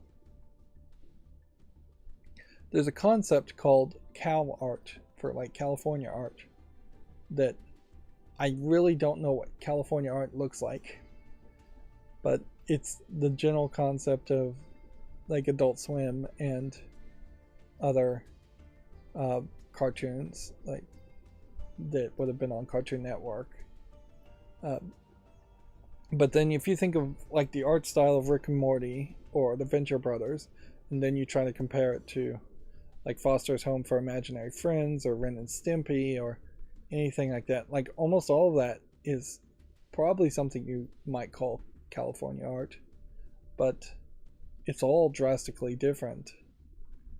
Like even among that, there is no Western animator style that's in any way consistent, and so I would have a hard time using the phrase Cal art in the same way that I would use anime as a style, or Korean animation, or K anime, or Chinese anime as a thing, or Russian animation even, because those all have a tendency to be way more consistent. That being said, this game Fuga Melodies of Steel 2 is almost certainly Japanese animators, but it is its own standalone animation style as far as anthropomorphic furry animal children. It's not anything that I could compare to anything else, really. The actual story here says Chapter 2 Story Mode, Intermission Phase, Notebook, and Hero Mode. Details available if you want to check this out on Gamatsu. Looks like there's probably a little bit more story in Fuga Melodies of Steel 2 than I thought there was.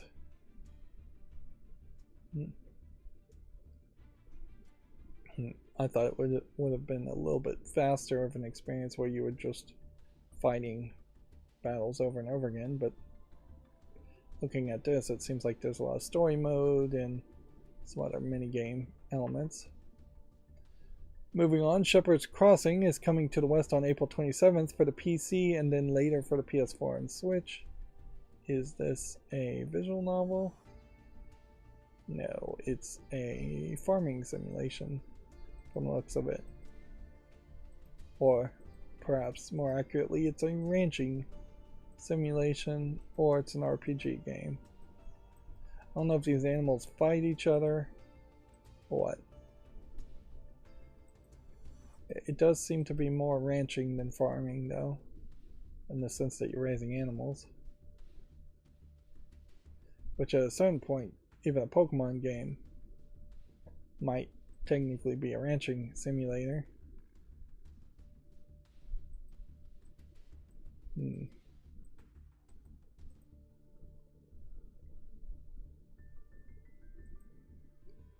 So I probably need to rethink what's going to get a YouTube short and what isn't. Like these things that have planned release dates of August 3rd, I'll put them on the fall list, but I shouldn't put them on this. Or April 27th.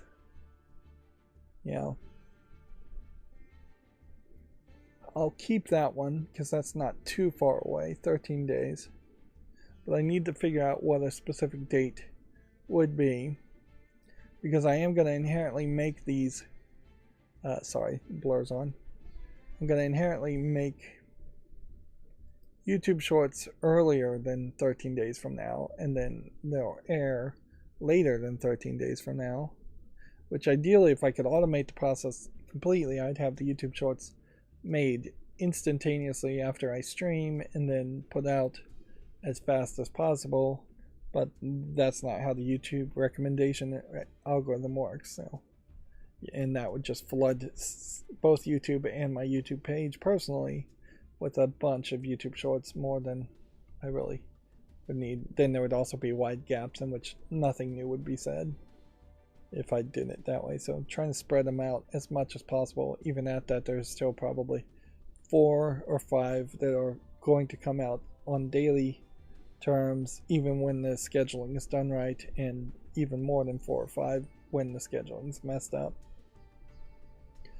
Let's see, a game called Buccaneer has a PC version, so we can do a YouTube short on that. That being said, looks like English is not supported. So unless they release an English version, seems like this pirate game is not going to filter.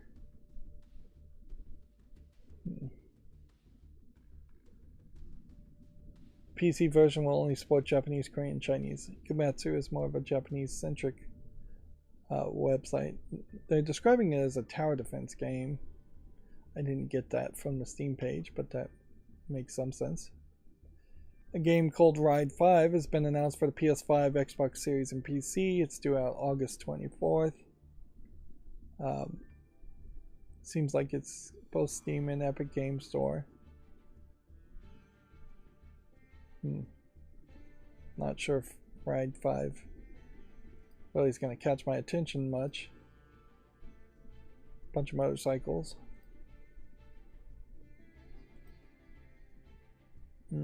Nothing particularly interesting as far as the racetracks and the backgrounds, from what I saw. A game called Zero Fire launches July 20th in Japan for the PS4 and Switch. It includes Zero Wing, Hellfire, and Demon's World, which I assume are 3 different shoot-'em-up games. Nope. Maybe not shoot-'em-up, maybe more side-scrolling shooters. I don't know if these 3 games have any connection to each other. They all kind of look fairly old, like they would have been arcade games in Japan, or that maybe they would have been ported. It says insert coin, so I'd have to assume that they were arcade games. They may have never come to the West. A game called Taito Milestones 2 has been announced for the Switch, which is yet another collection of old games, and seems like mostly Japanese-centric games, because I don't recognize any of these games. Metal Black might be something I recognize, or I'm very possibly heard of a game called The Legend of Kage, yeah, looking at these screenshots, I don't recognize any of them either.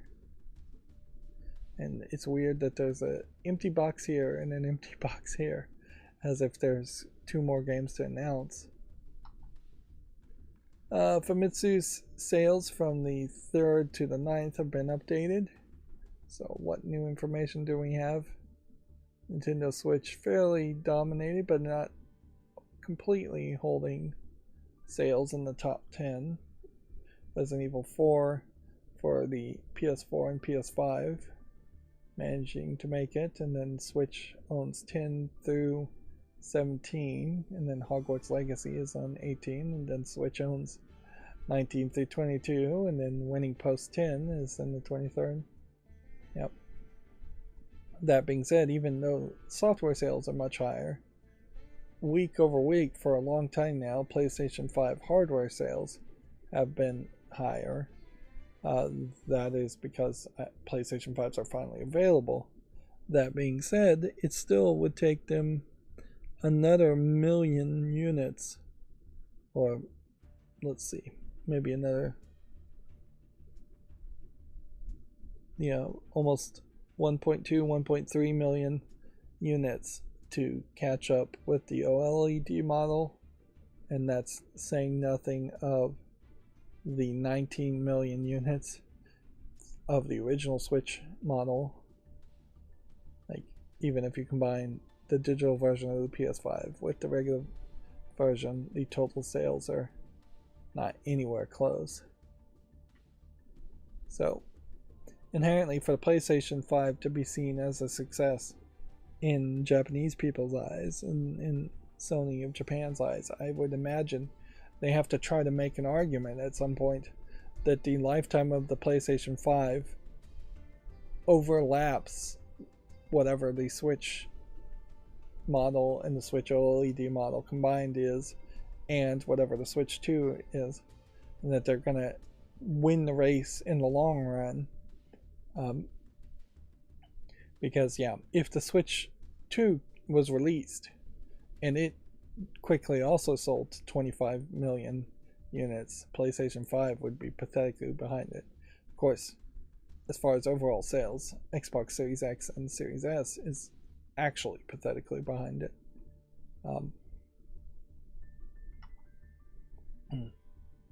Moving on, Monochrome Mobius, Rights and Wrongs Forgotten for the PS5 and PS4 is coming to the West in the fall.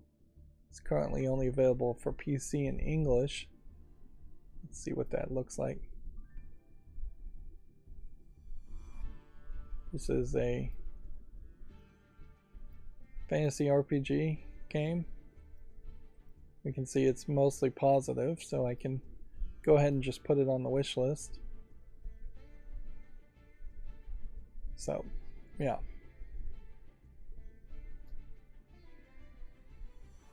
So it's getting PlayStation 5 and PlayStation 4 in the fall, so it might be a little bit more relevant. Not getting the Microsoft versions, though. Which, you definitely see a lot of that, where a lot of third-party Japanese companies, for one reason or another, don't bother to make Xbox versions of their games, and it creates this third-party exclusivity to PlayStation. So it definitely makes evidence to Microsoft's argument that there's no real competition between them and PlayStation. Let's see. Legend of Zelda Tears of the Kingdom 3rd trailer, we already talked about that, but you can also see it in English or Japanese on Gamatsu. Ubisoft Plus Multi-Access is now available for the Xbox Series and Xbox One, subscribing at $17.99 per month. Immortals of Avium launches July 20th. Let's see if we got some better screenshots. The thing about this game in particular is I'd hope it has some story in it, but I'm not really sure it is going to be that kind of game. I wouldn't be surprised if it is almost completely a empty story or very simplistic story multiplayer experience. Project Nightmares Case 36 Henrietta Kedward is coming to the PS5, Xbox Series, PS4, Xbox One on April 27th. It's currently available on PC. This game is already on my wish list. But it does, I think, deserve a spotlight, certainly, if it's getting re-released on console. Yep. So I'll give it a spotlight. X-Defiant Comeback and Deep Dive trailers are available if you want to check that out on Gamatsu. Company of Heroes 3 console editions launches May 30th.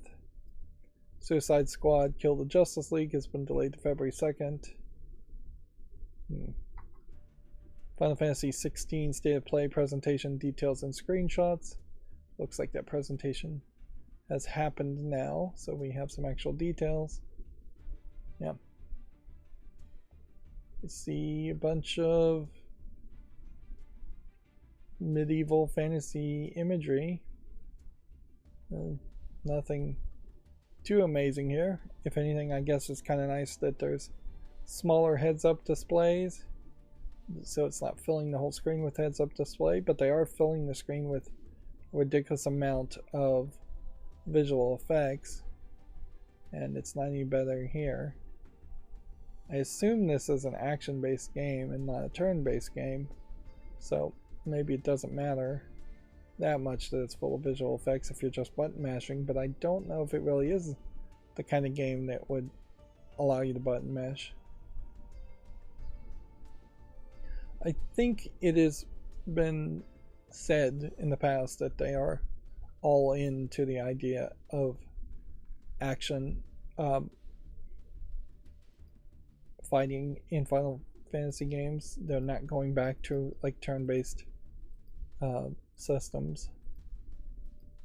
That being said, it's still maybe too slow of a game for a lot of people who are not used to playing JRPGs.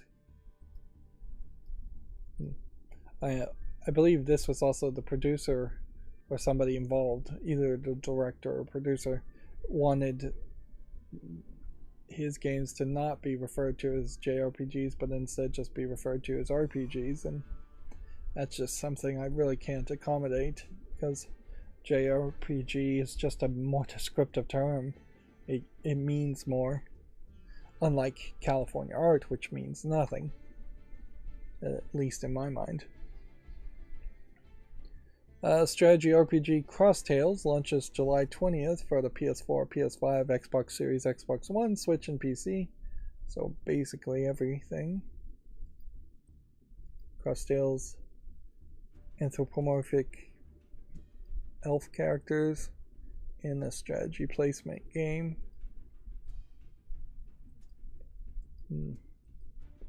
Definitely doesn't look like the kind of game that would interest me, but there definitely could be an audience here. Certainly. I have no problem with cat girls by any means, but strategy placement games drive me wild. Let's see. Is this coming to Steam? Or is it coming to some other PC platform?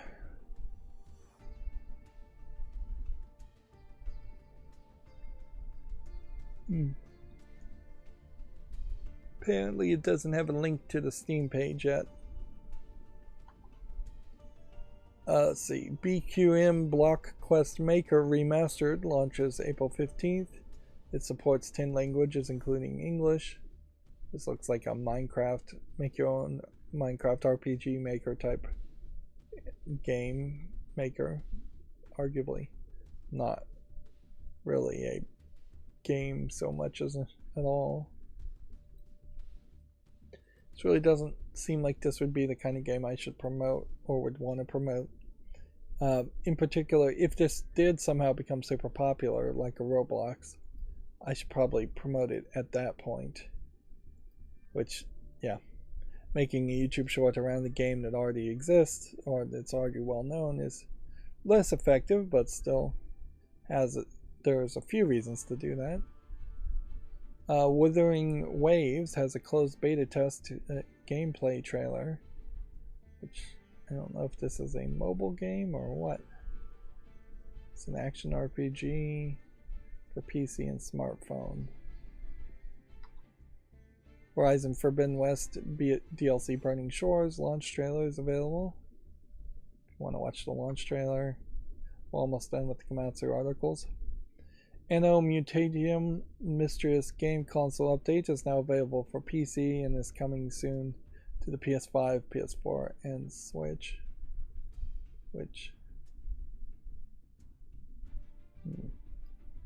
If there's a new update, then this, I think, does probably deserve another promotion. Inherently, YouTube Shorts are just getting bigger and bigger. I'm just making more and more of them, and I am effectively promoting things whenever they get an update or whenever they get a launch or near a launch. It's very believable that the entirety of my live streams could just be focused on new announcements of new releases for some months out of the year. Some months, though, there would be nothing released and it would be very slow. It'd be very inconsistent. If the YouTube Shorts were somehow merged all together into one long video, which would be a waste of time, and then played,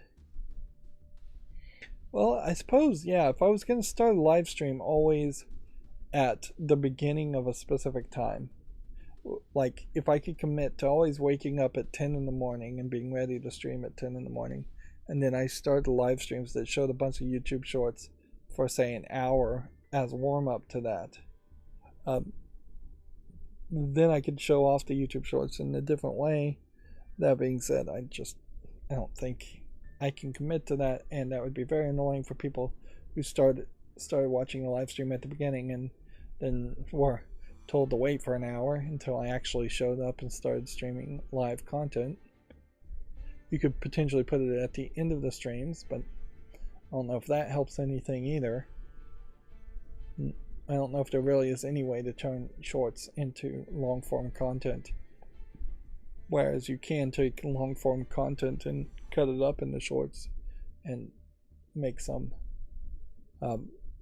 somewhat decent transition there. Moving on, Remedy Entertainment has updated its logo for the first time in over 20 years. A fresh and refined look for Remedy Entertainment. I don't know why companies would ever change their logo unless for some reason they just cannot maintain a trademark or copyright. If anything, it seems like Remedy Entertainment is wasting resources and time that could be spent on an Alan Wake 2 or Control 2 instead of changing the logo, even though I bet not that many people are really involved in it. As for a logo here, this actually looks pretty awful. The idea of there being basically a door to an R that is behind the original R, and the original R being cut, just doesn't make any sense. It doesn't make the letter E, where you could potentially have cut the R and cut the second R so it would look like an E, but I don't know why you would do that either. Like, it's a terrible logo. I don't look at this and think Remedy at all. I don't think it does anything as far as the word remedy. I don't think it spells out remedy. I don't think it makes an interesting shape or creature or appearance for this. It does seem just really, really bad. Moving on. Naruto x Boruto Ultimate Ninja Storm Connections as Naruto Uzumaki in Baryon mode and Sasuke Uchiha in supporting Kage mode, which I guess if I knew anything about Naruto x Boruto, those modes might mean something to me, but they don't. if anything, I have to say it was a complete failure to watch all of Naruto on Netflix a month or two ago, in that it did not inform me at all about what Naruto is at as far as a character, or who Boruto is as a character. I assume this is Boruto. I assume this is one of Naruto's kids. Yeah. But yeah, watching the original Naruto things and a couple of the Naruto movies does not get you anywhere closer to understanding the video games based on Naruto now, which inherently I think means that in the West, where you can't, I think, easily and legally see Boruto airing, I don't think there's a way to see it at all. If there is, it's on something like Crunchyroll that I don't look at.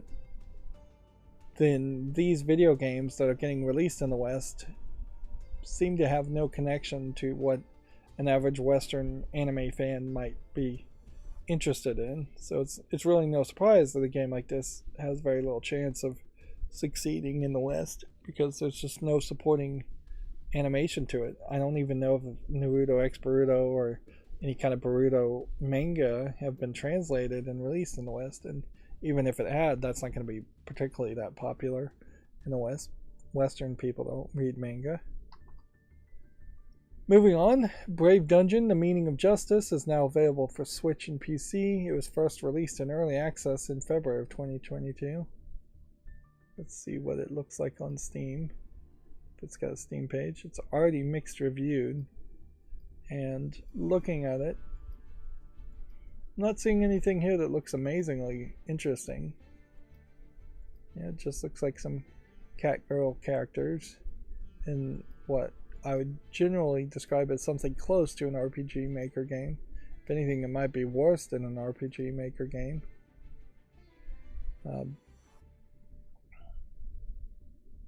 So yeah, that doesn't look that interesting to me. Exoprimal launch content has been outlined following the open beta test. Post-launch updates include collaborations with other Capcom titles. There's a whole list of stuff here if you want to check that out on Gematsu. And then our last Gematsu article for today is the Redfall character trailer for Remy de la Rosa, which, yeah, I think it's probably too little too late for them to do character trailers around Redfall to make people interested in actually playing Redfall. I don't know what they could do to make people interested in playing Redfall. If I was the person in charge, I would probably say, you know what, we're going to publicly cancel Redfall and say you don't get Redfall. And we would try to do a publicity stunt by publicly canceling it and saying we're not going to make it at all, and then re-announce it and go, by popular demand, we saw the player feedback and that there was enough desire for the game, and we're going to bring it back. And then they'll start a whole new launch thing. Plus, if you publicly canceled it, you could buy yourself some time to work on it instead of publicly delaying it. Of course, if you did a publicity stunt like that, you'd have to do it fairly quickly before you have a shareholders meeting, and you have to tell the shareholders that this is all a ruse and it's a lie. And even at that, the shareholders probably wouldn't be very happy with you. So you basically would need to own and have a private company to do something like that. But that would be about the only thing I could think of doing, is to make a game desirable by taking it away from people. Maybe you could try something a little bit less extreme and say the game will only be playable online at specific hours of the day. Round trip, yeah. I don't think there's quite enough game. Now we're going through games that have been released on Steam. Is this in English? Yes. It is Blood Flowers. Say it's a JRPG, but I kind of feel like it's probably a visual novel.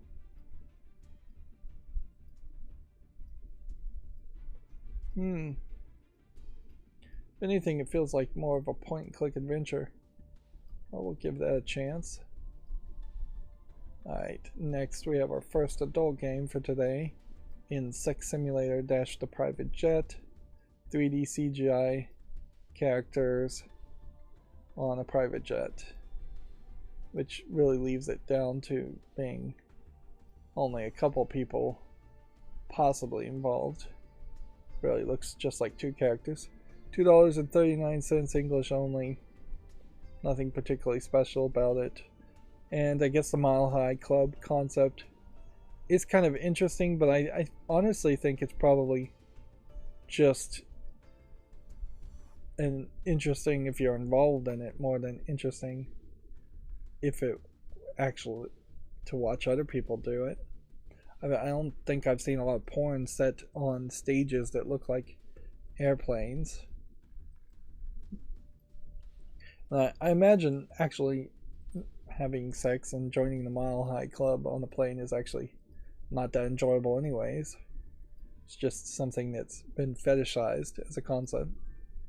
This next game is called Sweet Office. It too is an adult game with flat 2D anime girls with big breasts, anime office ladies, really, it looks like. And there is definitely something to be said around the office lady outfits looking very similar to the high school outfits that anime characters work. It's basically the same thing. You have a button-up shirt very often, and a tie or a bow tie, and a jacket, and a skirt. There's really not too much difference. This is just a slide puzzle game for 89 cents. Doesn't look particularly good. Claims to support 103 languages. Yeah. Here we can show this off. It's like, yeah.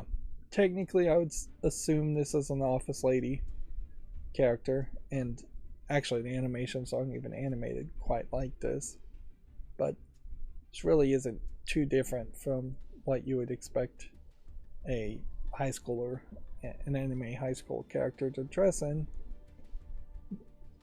which then throws Steam's no school outfits requirements out the window. But I do think at this point we can assume they have been thrown out the window anyways. The only thing I would say that really highlights that this is office worker outfits is that this lady is wearing pants, slacks, instead of a skirt, and this is a flat skirt and not a pleated skirt, and she's wearing pantyhose there. They're trying to, I guess, go for multiple fetishes and multiple ways things go here as far as these outfits go. Yeah, overall though, not really a game there. And then apparently some of these things were not loaded as far as games that came out on Steam.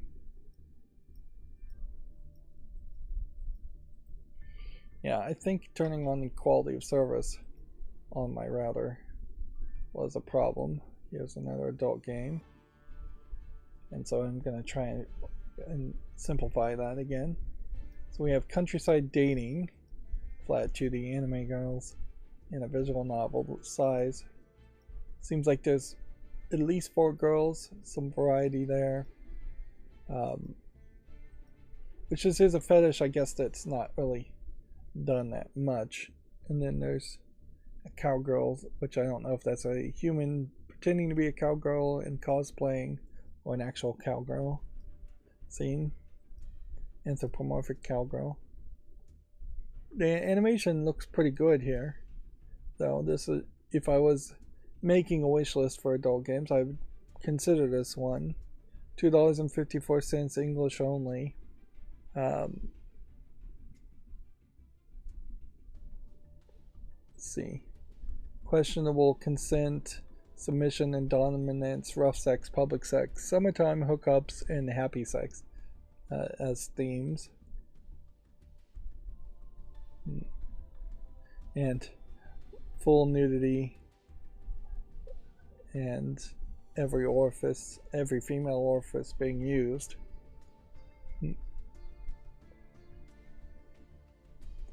And see, that's $2.54, which is not that expensive. This is definitely more in line with what I'd like to see. It may not be that long of a game.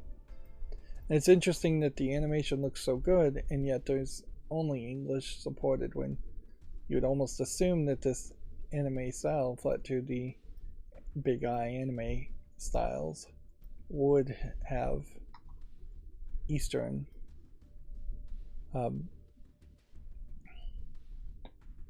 Eastern like languages more than just English, which is not a Western language. Next we have Music Store Simulator Prologue, which I don't know how many music stores paint or repair musical instruments. I think there's probably some minor repairs that probably happen at music stores. I imagine a lot of music stores get a lot of business from like bands and in schools, and students break those instruments all the time. So I wouldn't be surprised if there's always a repairman in a lot of music stores. But I don't think you're custom painting or custom building guitars like that. I think that's not done in a store. That's probably done in somebody's workshop, and there's probably only about 5 people in the world that would do something like that. This is also a prologue demo game, so, and then they're also promoting Beer Factory, which does seem like there's a lot of variety in these simulators, and I question whether these aren't just asset flip experiences. Nothing here screams even happening in a store as much as it seems like it's happening in a recording studio. But it does at least look somewhat detailed and content rich. It doesn't feel like it's just asset flipping completely and trying to sell you a garbage game. That being said, I would be much better situated to play something like PC Building Simulator and be able to evaluate how accurate that is than I would a music store, where I know almost nothing around instruments or building instruments, repairing instruments, selling instruments. And there are considerably more computer stores than there are I thought that was an adult game. It isn't. Then there are music stores. So we have a game called Basketball Pinball. I don't know if this is actually based on anything or not. If anything, seems like it isn't really based on anything. It feels more like it's going to be one of these fake pinball games where the purple ramp here is going to just magically move. See how it's seems like it's moving. That might just be camera angles though.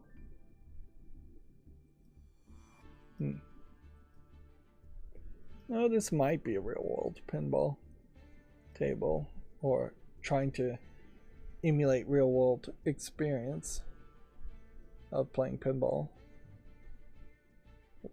Whereas the Pinball Arcade was really good about that until they lost a bunch of licenses, and now you can't really recommend buying Pinball Arcade. And then Pinball FX3 is fairly bad about emulating real world versions of their pinball tables in favor of promoting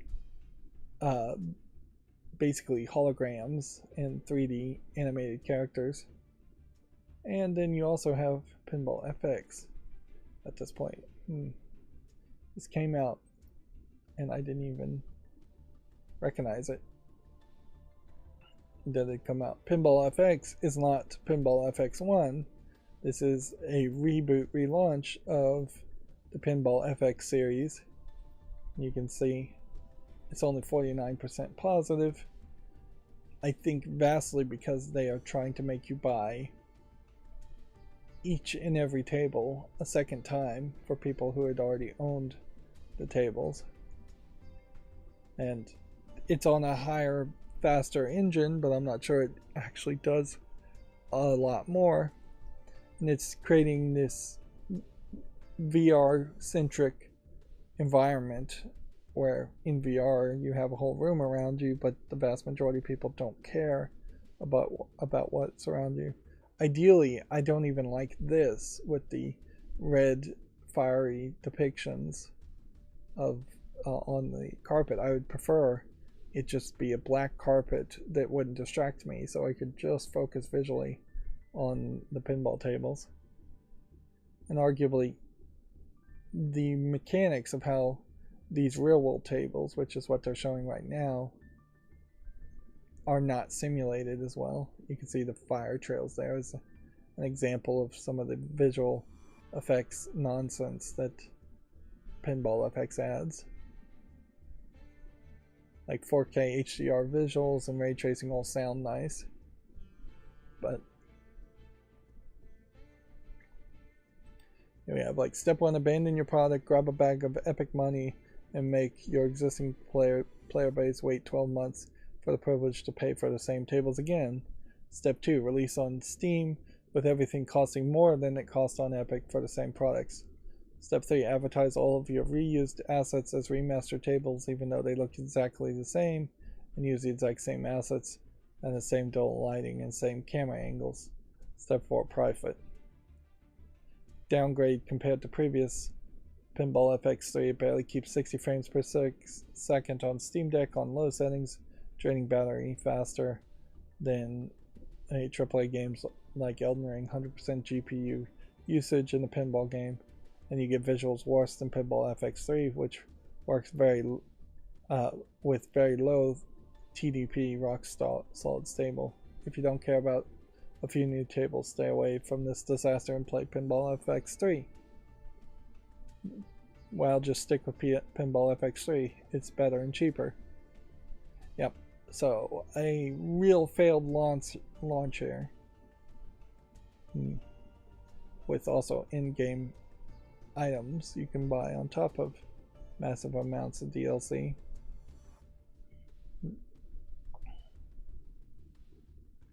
Yep. Particularly if you are interested in emulating pinballs tables too, it's also worth mentioning that the real pinball, visual pinball, is the software you really would look for. And yes, that is going down the route of finding ROMs and simulating, emulating pinball tables without really paying whoever owns the license to those pinball tables. But in all fairness, I can't really complain too much if you found ROMs around pinball tables, because the people who actually worked on those pinball tables almost certainly are not getting any money from those licenses. Here we have an adult game that has the adult content behind the DLC, and it's not as visually polished or interesting. Nico, as in Japanese word for cat, office nightlife adventures. They want 84 cents for it. They support 14 languages, they say. And then free adult content patch, which probably does not give you too much extra content. And even if it did give you extra adult content, the visuals here are still fairly rough. Let's see, 911 Cannibal. I don't get the 911 part of it, but whatever. We'll put that on the follow list. There might be something there, probably not. In Out, or in Yacht. It's a cooperative horror game for 1 to 4 players. Do I think there's enough polish here to do a YouTube short on this? Yeah, I'll give it a YouTube short, but I'm not going to put it on the follow list because it's a cooperative game. Drift Showcase doesn't look like anything. The Weird World of Candy Girl doesn't look like anything. Luxury Allure doesn't look like anything. Yep. Here we have yet another airing game, which this developer publisher floods Steam with AR games in both VR and non-VR versions. He puts out 1 or 2 a week, usually often 2 in a row. Yeah. One day we'll get to a point where pinball tables that once existed in the real world and are no longer capable of being maintained and repaired are all just done on visual pinball software or similar software and just emulated. Rewind or die. I'll give that a chance. Might be something. Here we have yet another adult game called Fate's Determination. Fate's Common Determination. 3D CGI characters. Ladies. Mostly. So a lot of screenshots here of characters with like cleavage, but fully clothed otherwise.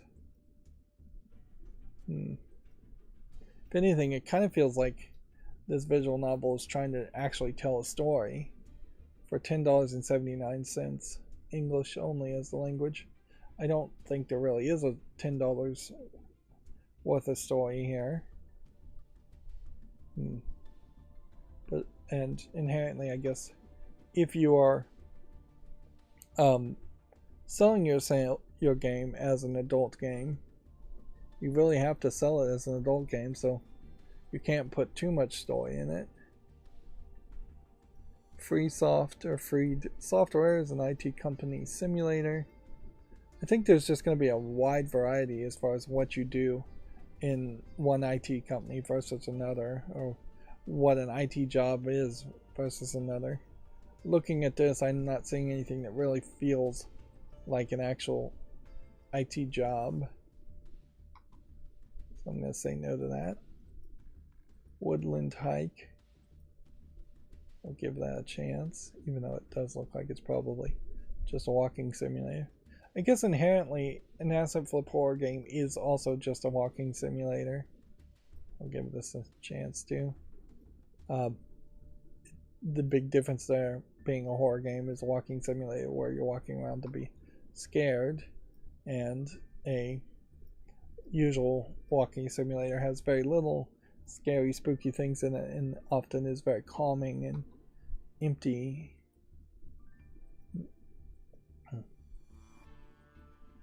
The idea of like a touch grass or enjoying nature simulator is a concept that could exist, but I don't think would likely succeed much, because the idea of walking in nature is either something you could do in reality or something you have no interest in doing because you're trying to play a video game. The Witch Wife and the Witch. This animation style feels a little too rough. I wouldn't be surprised if this is like a English only or Russian only game. I was thinking maybe more Russian or Middle European. 2 beautifully illustrated CGs and 1 ending. Wow, this is an incredibly short experience then.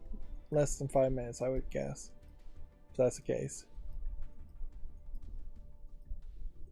And that's not much of a showcase on the animator if he can draw 1 picture here as a CG, and then you're excluding the character visual novel aspects, and then he draws 1 picture here. That's not enough animation to even sell yourself as an animator if that was the point of putting this game on free.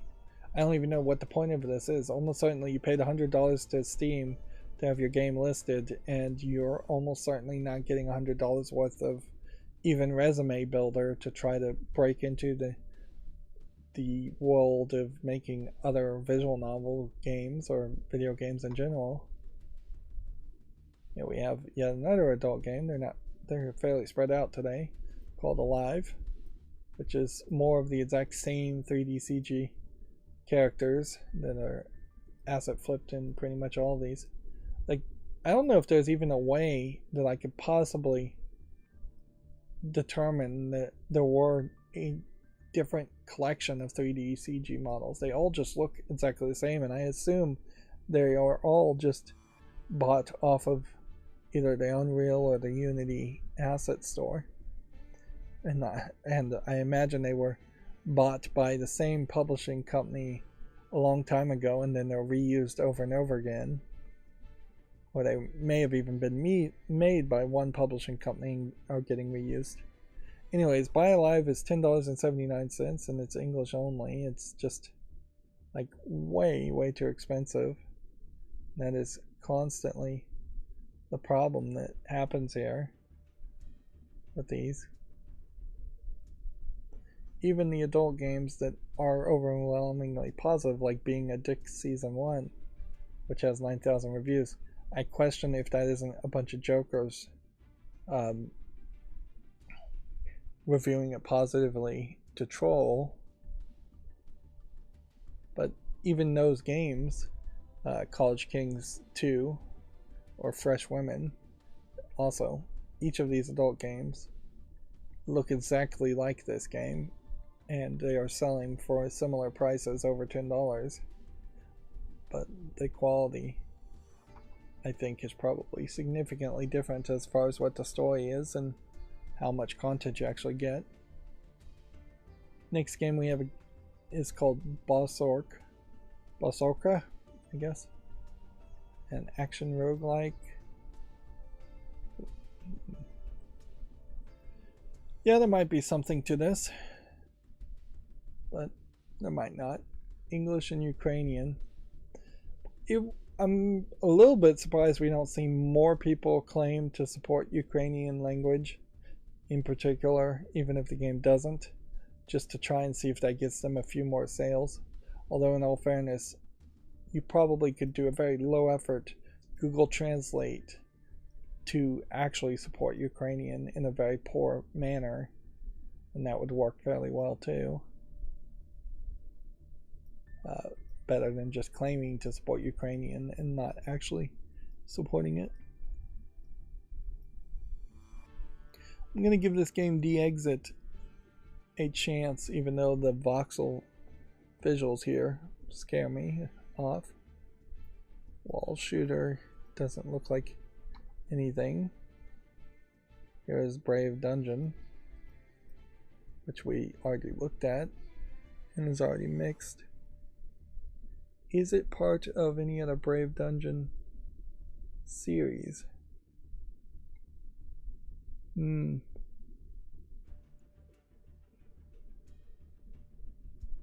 Not that I can tell.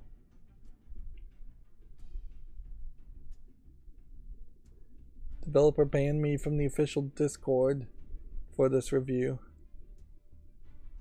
Developer removed me from the credits. His community is defending me at all costs. What is this?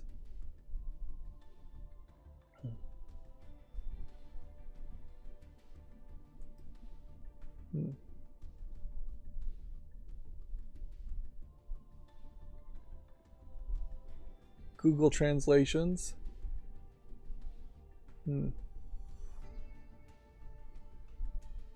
Reportedly lied about the development of this game.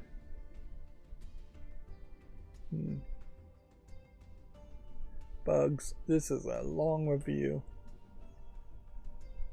And I don't know why this person would have been in the credits unless he was listed in the credits as like a Kickstarter backer.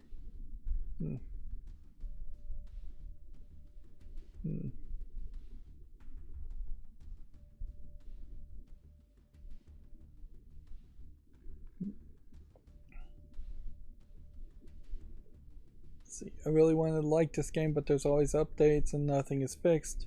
Not the glitches, not the translations, nothing. In fact, it seems like the only thing being worked on is DLC for the game and adding lewd art of characters.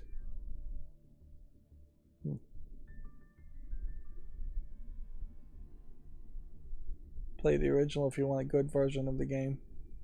Yeah, I feel like I had heard of a game by this name, Brave Dungeon, before.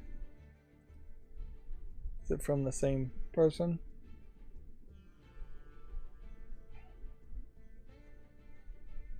Yeah.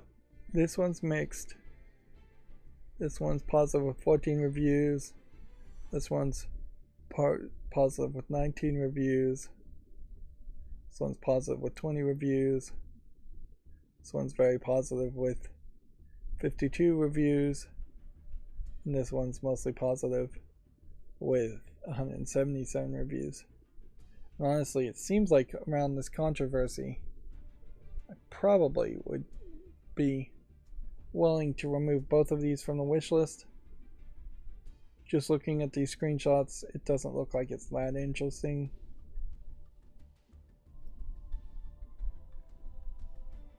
Let's see, we'll ignore it. I guess that's all I can do from this pull down.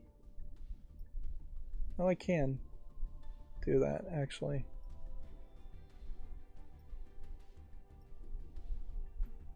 There we go. And then I'll put Brave Dungeon on the follow list, but it does seem like it's so controversial at this point it doesn't deserve a short. Next we have yet another adult game. It's a big day on this Friday for adult games. Sexy Space Defender. And what's interesting about this is you have an alien that looks close to some different aliens actually that look close to something you might have seen from Star Wars as an alien design concept. It's not particularly gray or any kind of alien that I could see. If it does highlight in its shapes and curves of the heads in particular how you could create new alien looking heads and faces and go in different directions.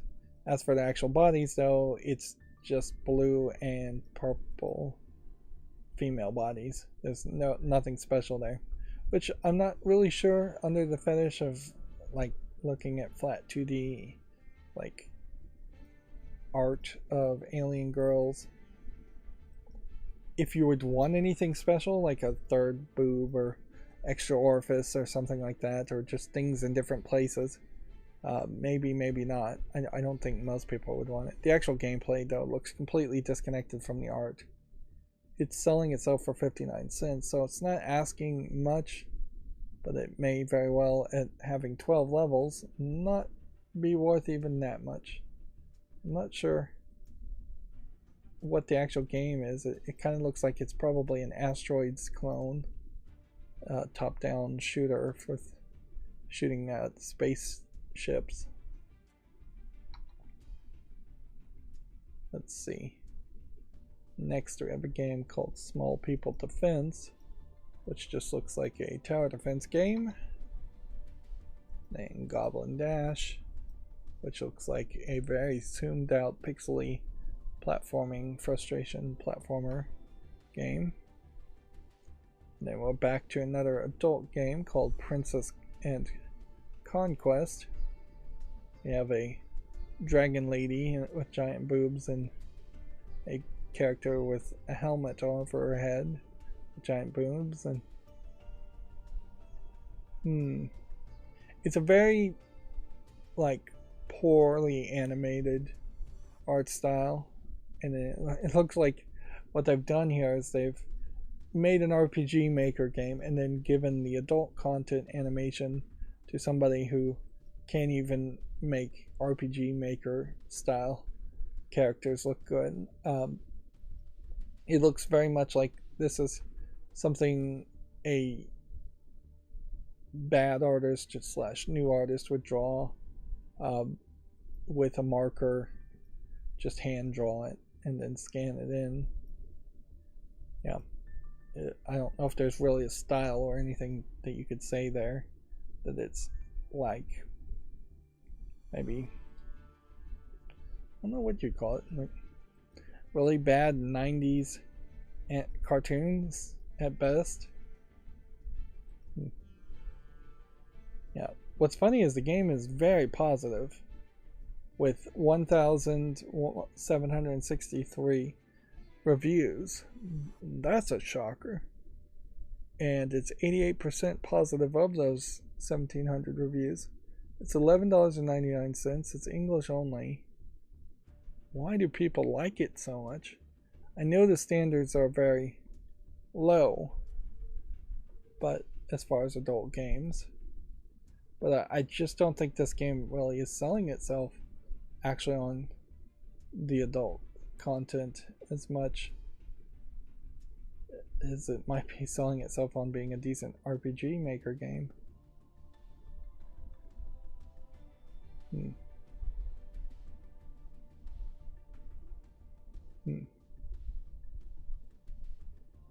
Maybe there's just a high amount of monster girl fetishists out there.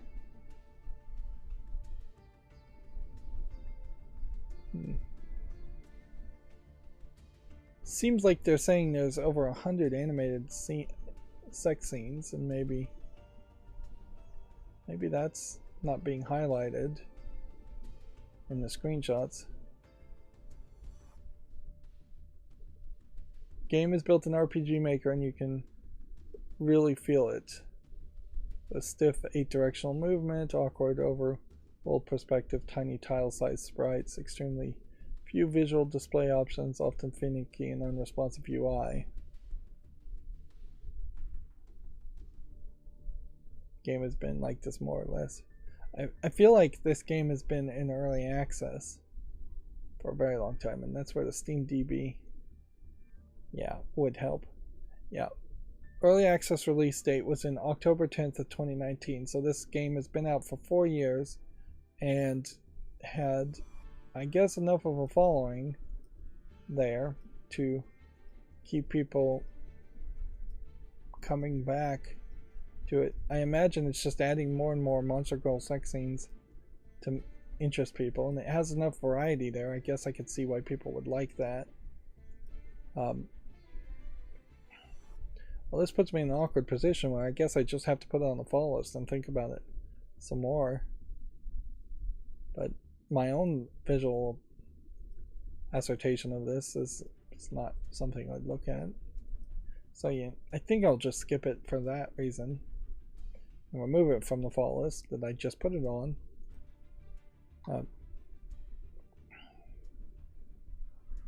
It's funny to see a successful adult game and then just not quite understand why it's successful, other than maybe they just kept on adding content and supporting the community and interacting with the community enough to get the reviews. This coin trader simulator doesn't look like anything. Might Terror in the Forest doesn't look like it's enough of anything. Reflection Agreed. Again, might be a horror walking simulator or an asset flip horror game, might not. I think I'd stick more to the calling them insultingly asset flip horror games than I would call them horror walking simulators. If anything, I'd probably boil it down to running simulators or running scared simulators, something like that. But then that might be inaccurate too, because often in those games you aren't running. A VR pool game is an interesting idea as far as billiards. There probably is a better version of that already exists though. Band roll just looks like it's nothing. Chippy's Escape from the Seabury Keep. I'll give that a chance. I think now there's probably been 2 or 3 games I've made shorts on that have the adult age gate behind it. Let's see. This coin game. Let's check that out. Lego 2K Drive. Let's also open that up just to, if there's a Steam page. I was trying to see if it would have recommended any similar billiard games. I'm fairly certain there is a similar billiard game that already exists. But this coin game here from 2019 is still labeled as early access. And if anything, that I think highlights a problem too, that games can be 4 or 5 years into early access and Steam doesn't really seem to care. Lego 2K Drive. I'll just preemptively put this on the fault list. I really question though whether this Lego game from 2K instead of from Warner Brothers TT Games would somehow be the future for Lego games. The racing concept is weird, and then the in-app purchases, which I feel like are almost certainly coming, is weird. And even if it isn't in-app purchases, DLC is massive here as far as different versions you can buy. Castle of Underdogs, episode 1. I'm a little surprised we don't see more of this, frankly. A voxel-based 3D RPG game, and inherently I guess that's because RPG Maker probably doesn't support this. Even the RPG Maker MV newest version probably does not easily support making 3D characters. And if this was made in some version of some engine that was easy to use like RPG Maker, the animation here highlights still a problem that 3D modeling is just as difficult as 2D sprite making is, and 2D animation in general is. Then we have a very different visual here compared to this.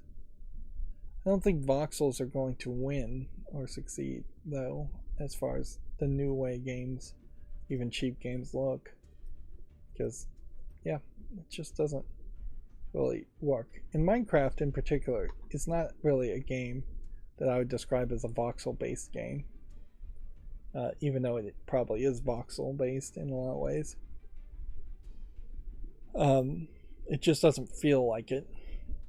Next we have the Kinky Kitsune and the Tantalizing Tanuki.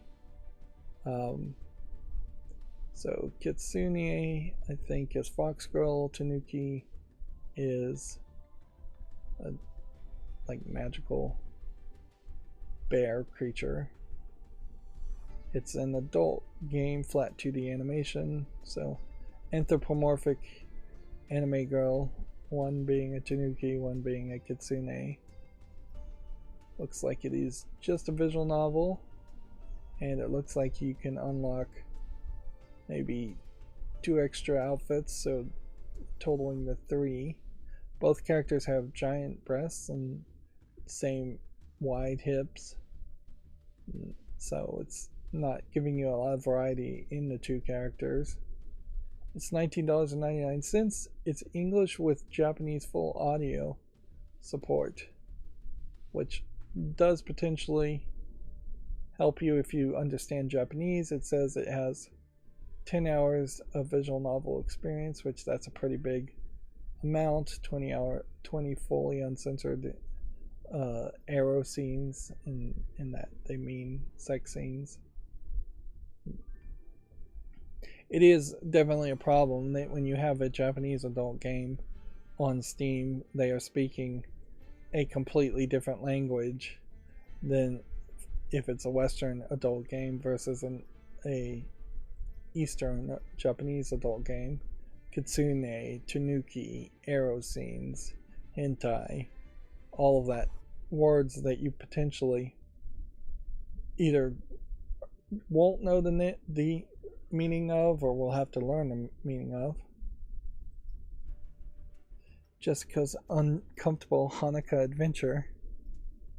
I like the idea of something being labeled as a Hanukkah adventure instead of a Christmas adventure. That being said, this game does not look like anything, so that's a shame. Next we have yet another adult game. Man, there's been a massive amount of adult games today. It didn't even feel like it was that slow. This one's called Sex Gym, and I guess fetishizing working out or being nude and working out would give some unique twisting and visual angles. It's flat 2D in its art style with several different girls, but they mostly just have different hairstyles. Otherwise, the bodies are about the same. about average brush size there. And the art style, I would say, is actually probably done by a Westerner, because it doesn't quite feel like it is doing the moe or the kawaii art style. The eyes are a little bit smaller. It doesn't feel like it's as anime inspired when you're getting the proportions right in the shadowing and the drawing. It says it's a 2D puzzle. It's selling for $1.19 and it supports English only. It says it's a 2D puzzle, but it doesn't say how many pictures are actually in it. There are 20 achievements, so which makes it kind of feel like it's more of an achievement game. Even though I would say the art style here looks like it's done by somebody in the West, and that it being English only supports that thought, I wouldn't say this is bad. Like, it's not too far off from 2D anime art styles that it feels weird or like inferior, really. This could be the art style that Western animators strive for, and it could work very well by getting the proportions a little bit differently. It makes the girls feel a little taller, a little older looking. That being said, there is like a screenshot here where they are clearly naked on a kid's playground, and yeah, in the real world that would not be appropriate, even if it was not a kid's playground but a gym that was an open air to exercise in. Being nude in that is almost never acceptable. I suppose if you put a bunch of barriers around it and said put some signs up, we're doing like full nude exercise at this gym, then society might say okay to that. Moving on to non-adult games, we have a game called The Seeker Survival that's already mixed. I don't think there's much here. I wonder how many more games there are that have even come out, because it's been a really long list. This Riven World, the first era, feels like it's trying to create name confusion against Riven, the sequel to Myst. But I wouldn't be surprised if the phrase Riven means something. They're not comparing it to Myst or Riven, which would be probably a bad comparison if it was compared to that. It's an open world sandbox survival game, whereas Riven is a 3D puzzle game, or environmental puzzle game. We will get Revenge. Doesn't look like anything that would interest me. And then finally we are done with all the games that have come out. That was a massive amount this Friday, and I don't know if maybe that was catch up for April Fool's Day and April 1st. People didn't want to release their games that close to April 1st, or if perhaps there is something specific around the midpoint of April that they would want to release things. Maybe they're trying to get things out before the end of their financial quarters. United States, like, tax day is usually April 15th, but I think it's been pushed back a couple days for the weekend. But yeah, I don't know of anything else happening in April. Then we're at our GameDeveloper.com articles. We already talked about Hidetake Miyazaki being Time's most influential 100 most influential people list. We already have talked about multiple times that Microsoft has integrated Ubisoft Plus service with Xbox. The mobile dev Hattie Games rebrands to Grand Attic and gets 10 million plus in funding. I've never heard of Hattie Games though, so I assume Pocket Farm as a mobile game is probably their biggest title, or they would have used a bigger screenshot to a bigger game to use as their screenshot. Let's see. Rocksteady confirmed Suicide Squad game has been pushed to 2024, February 2nd, 2024. I've actually memorized that date. Somehow. I'll forget it by Monday, I'm sure. And apparently Bungie is going to ban Destiny 2 players who abuse third-party peripherals. The company has indicated that people using accessibility aids and other tools to gain unfair advantage. Interesting. I wonder if that includes the accessibility controller that Microsoft promoted, or if they're talking about something else. I wouldn't be surprised if there are third-party controllers, peripherals, or even software that people with disabilities would need that are going to end up getting banned. Inherently, though, Bungie is not going to be able to tell what's plugged into your computer. You could easily make a computer peripheral yourself that pretends to be a standard Xbox controller and does something more. It might be more expensive and more difficult.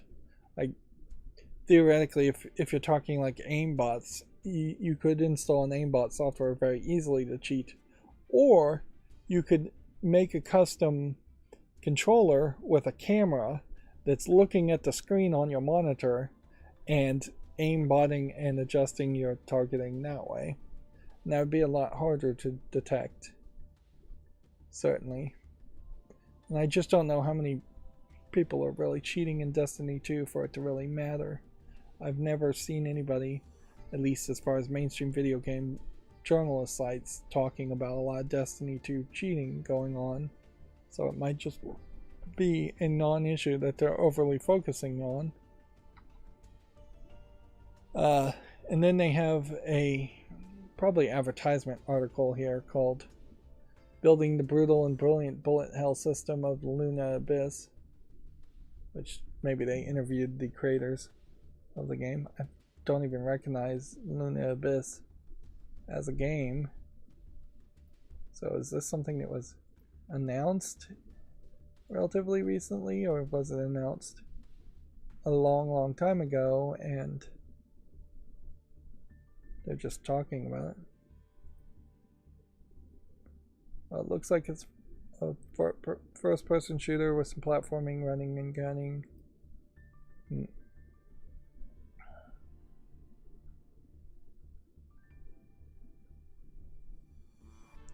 Well, that looks interesting. When did this game come out, or has it come out? There's like no links or anything. GameDeveloper.com, not particularly good about links. Well, if Luna Abyss comes out and I happen to see it on Steam, I guess I would put it on the follow list at that point, but otherwise I just am watching a trailer for a game that either has already come out or is going to come out, but may not even come out to PC. It's just not enough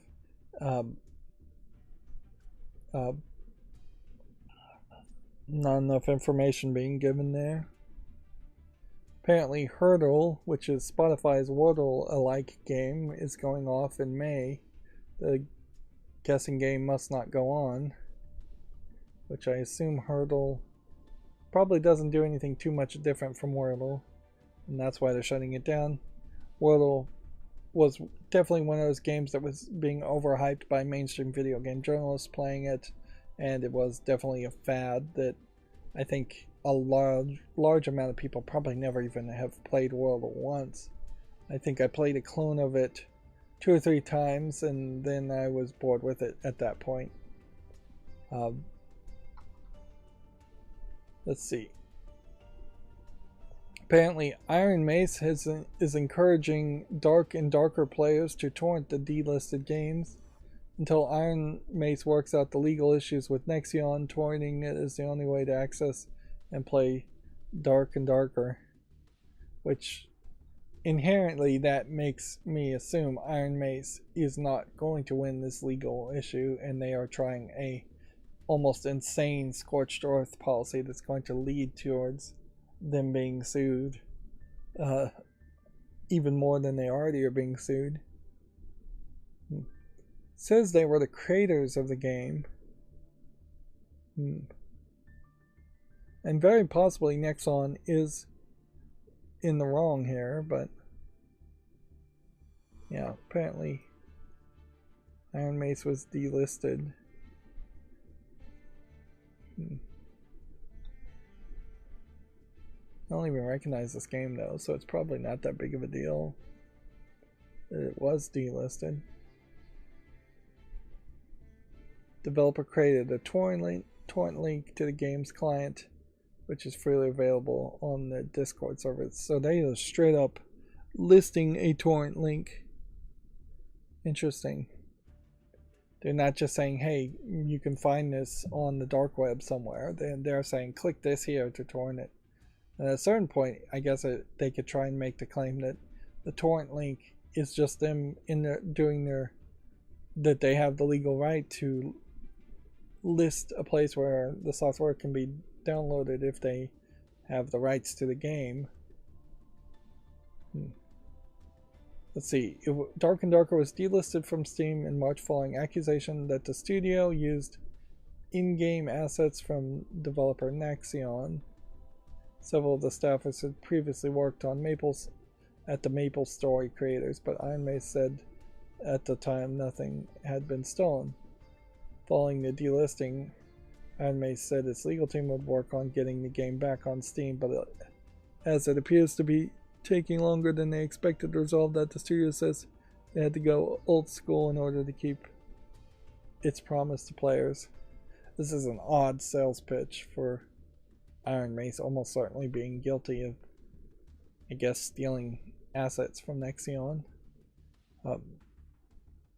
Which, yeah, that's certainly the danger too. If you're going to try to start a video game company, you would probably want to hire people who worked at other video game companies, and then inherently accusations could be made, whether true or not, that those hired employees stole assets or stole intellectual property from the corporation. Arguably, maybe corporations shouldn't be allowed to own intellectual property, and that the ideas and thoughts created by employees of the company should at least have co-ownership, 50-50 split between the company they were working for and themselves.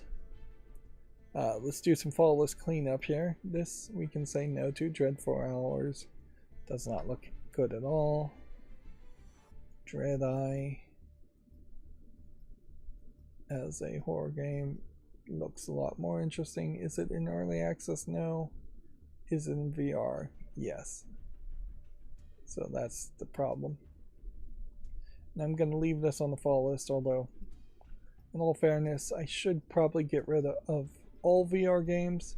I guess I'm going to probably keep ones that look like they might have a chance of being relevant if I bought a VR headset, say 5-10 years from now. Which, yeah, there's a small possibility VR might become a thing. Dread Templar. I don't think there's quite enough polish here for what this is, and in particular, this feels like the kind of game that people who love classic 90s shooters and modern first-person shooting games would like more. People who like Doom and Doom Eternal so much that they would want to play a different game very much like Doom and Doom Eternal reboots would probably be interested in this game. But I'm personally more interested in story-based gameplay and not fast-paced first-person shooting. So I'm going to say no to that. Dread Nautical. It's a shame. This looks like this would be interesting, but it's completely irrelevant as a game. It's also from Zen Studios, the maker of, I think, Pinball FX. Let's just double check that.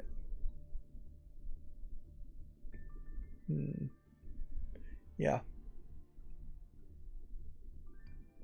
So yeah, Dread Nautical is a mixed review from 2020. The only thing they have newer is Star Wars Pinball VR, which is mostly negative. This one's positive. Pinball FX3 is positive. Pinball FX itself, though, it's not even on this list as far as games.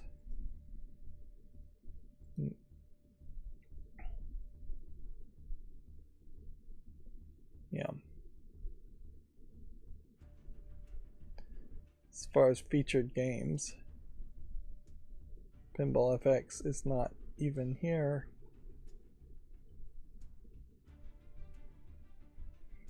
That's weird. Which, if anything, this highlights how you can just decide to focus one thing and change other things about your platform. As far as your publishing page, you can put things down lower or hide them completely. This Kickbeat game looks interesting.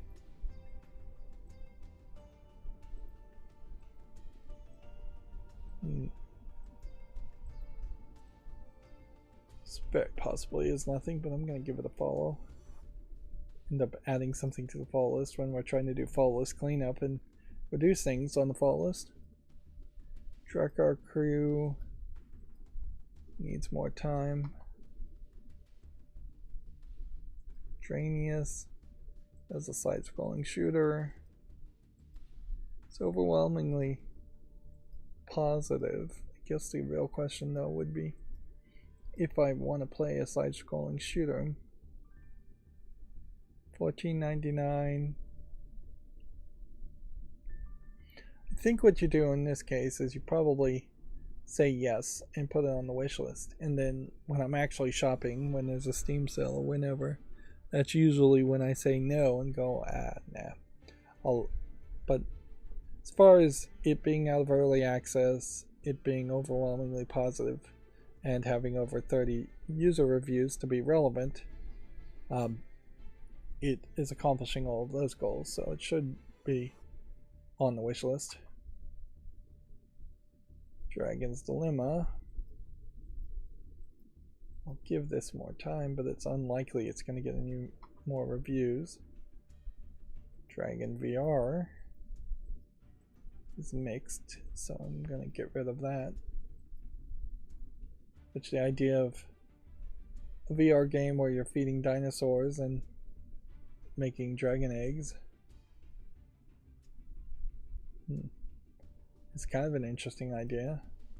I don't know if there really is dragons in the game. I guess there are. There, I see a dragon. Dragons and dinosaurs in the same game. Seems a little weird. But whatever. It's already gone. Dragon Pinball. I'll give more time to. Yeah, the idea of having multiple pinball games, though sold individually, is not particularly interesting to me. And that seems to be fairly common, is that you'll have a pinball game that is sold that is literally only one table, and at that price it's too expensive almost always. Dragon Fury here looks like it's decent looking variety of characters all over the place, and backgrounds. The backgrounds are pretty much asset flips. The characters are probably asset flips too. That being said, it's not getting very far very fast as a attempt at being something like a Mortal Kombat 1 or 2 clone with modern graphics. I'll give this more time, but almost certainly it's not going to get any more reviews. Dragon Evo, I'll give more time to. And with that was the last follow list cleanup video that we needed to look at. So that's going to be it for this week. We'll be back on Monday. As always, I ask you to like, share, subscribe, comment, and watch every second of my videos. If you want to friend or follow me on social media sites, there's a bunch of links in the description. There's also a link to Patreon, or you can friend me on Steam and get me a game off my wish list if you want to support me further. Thank you for watching. Have a good evening.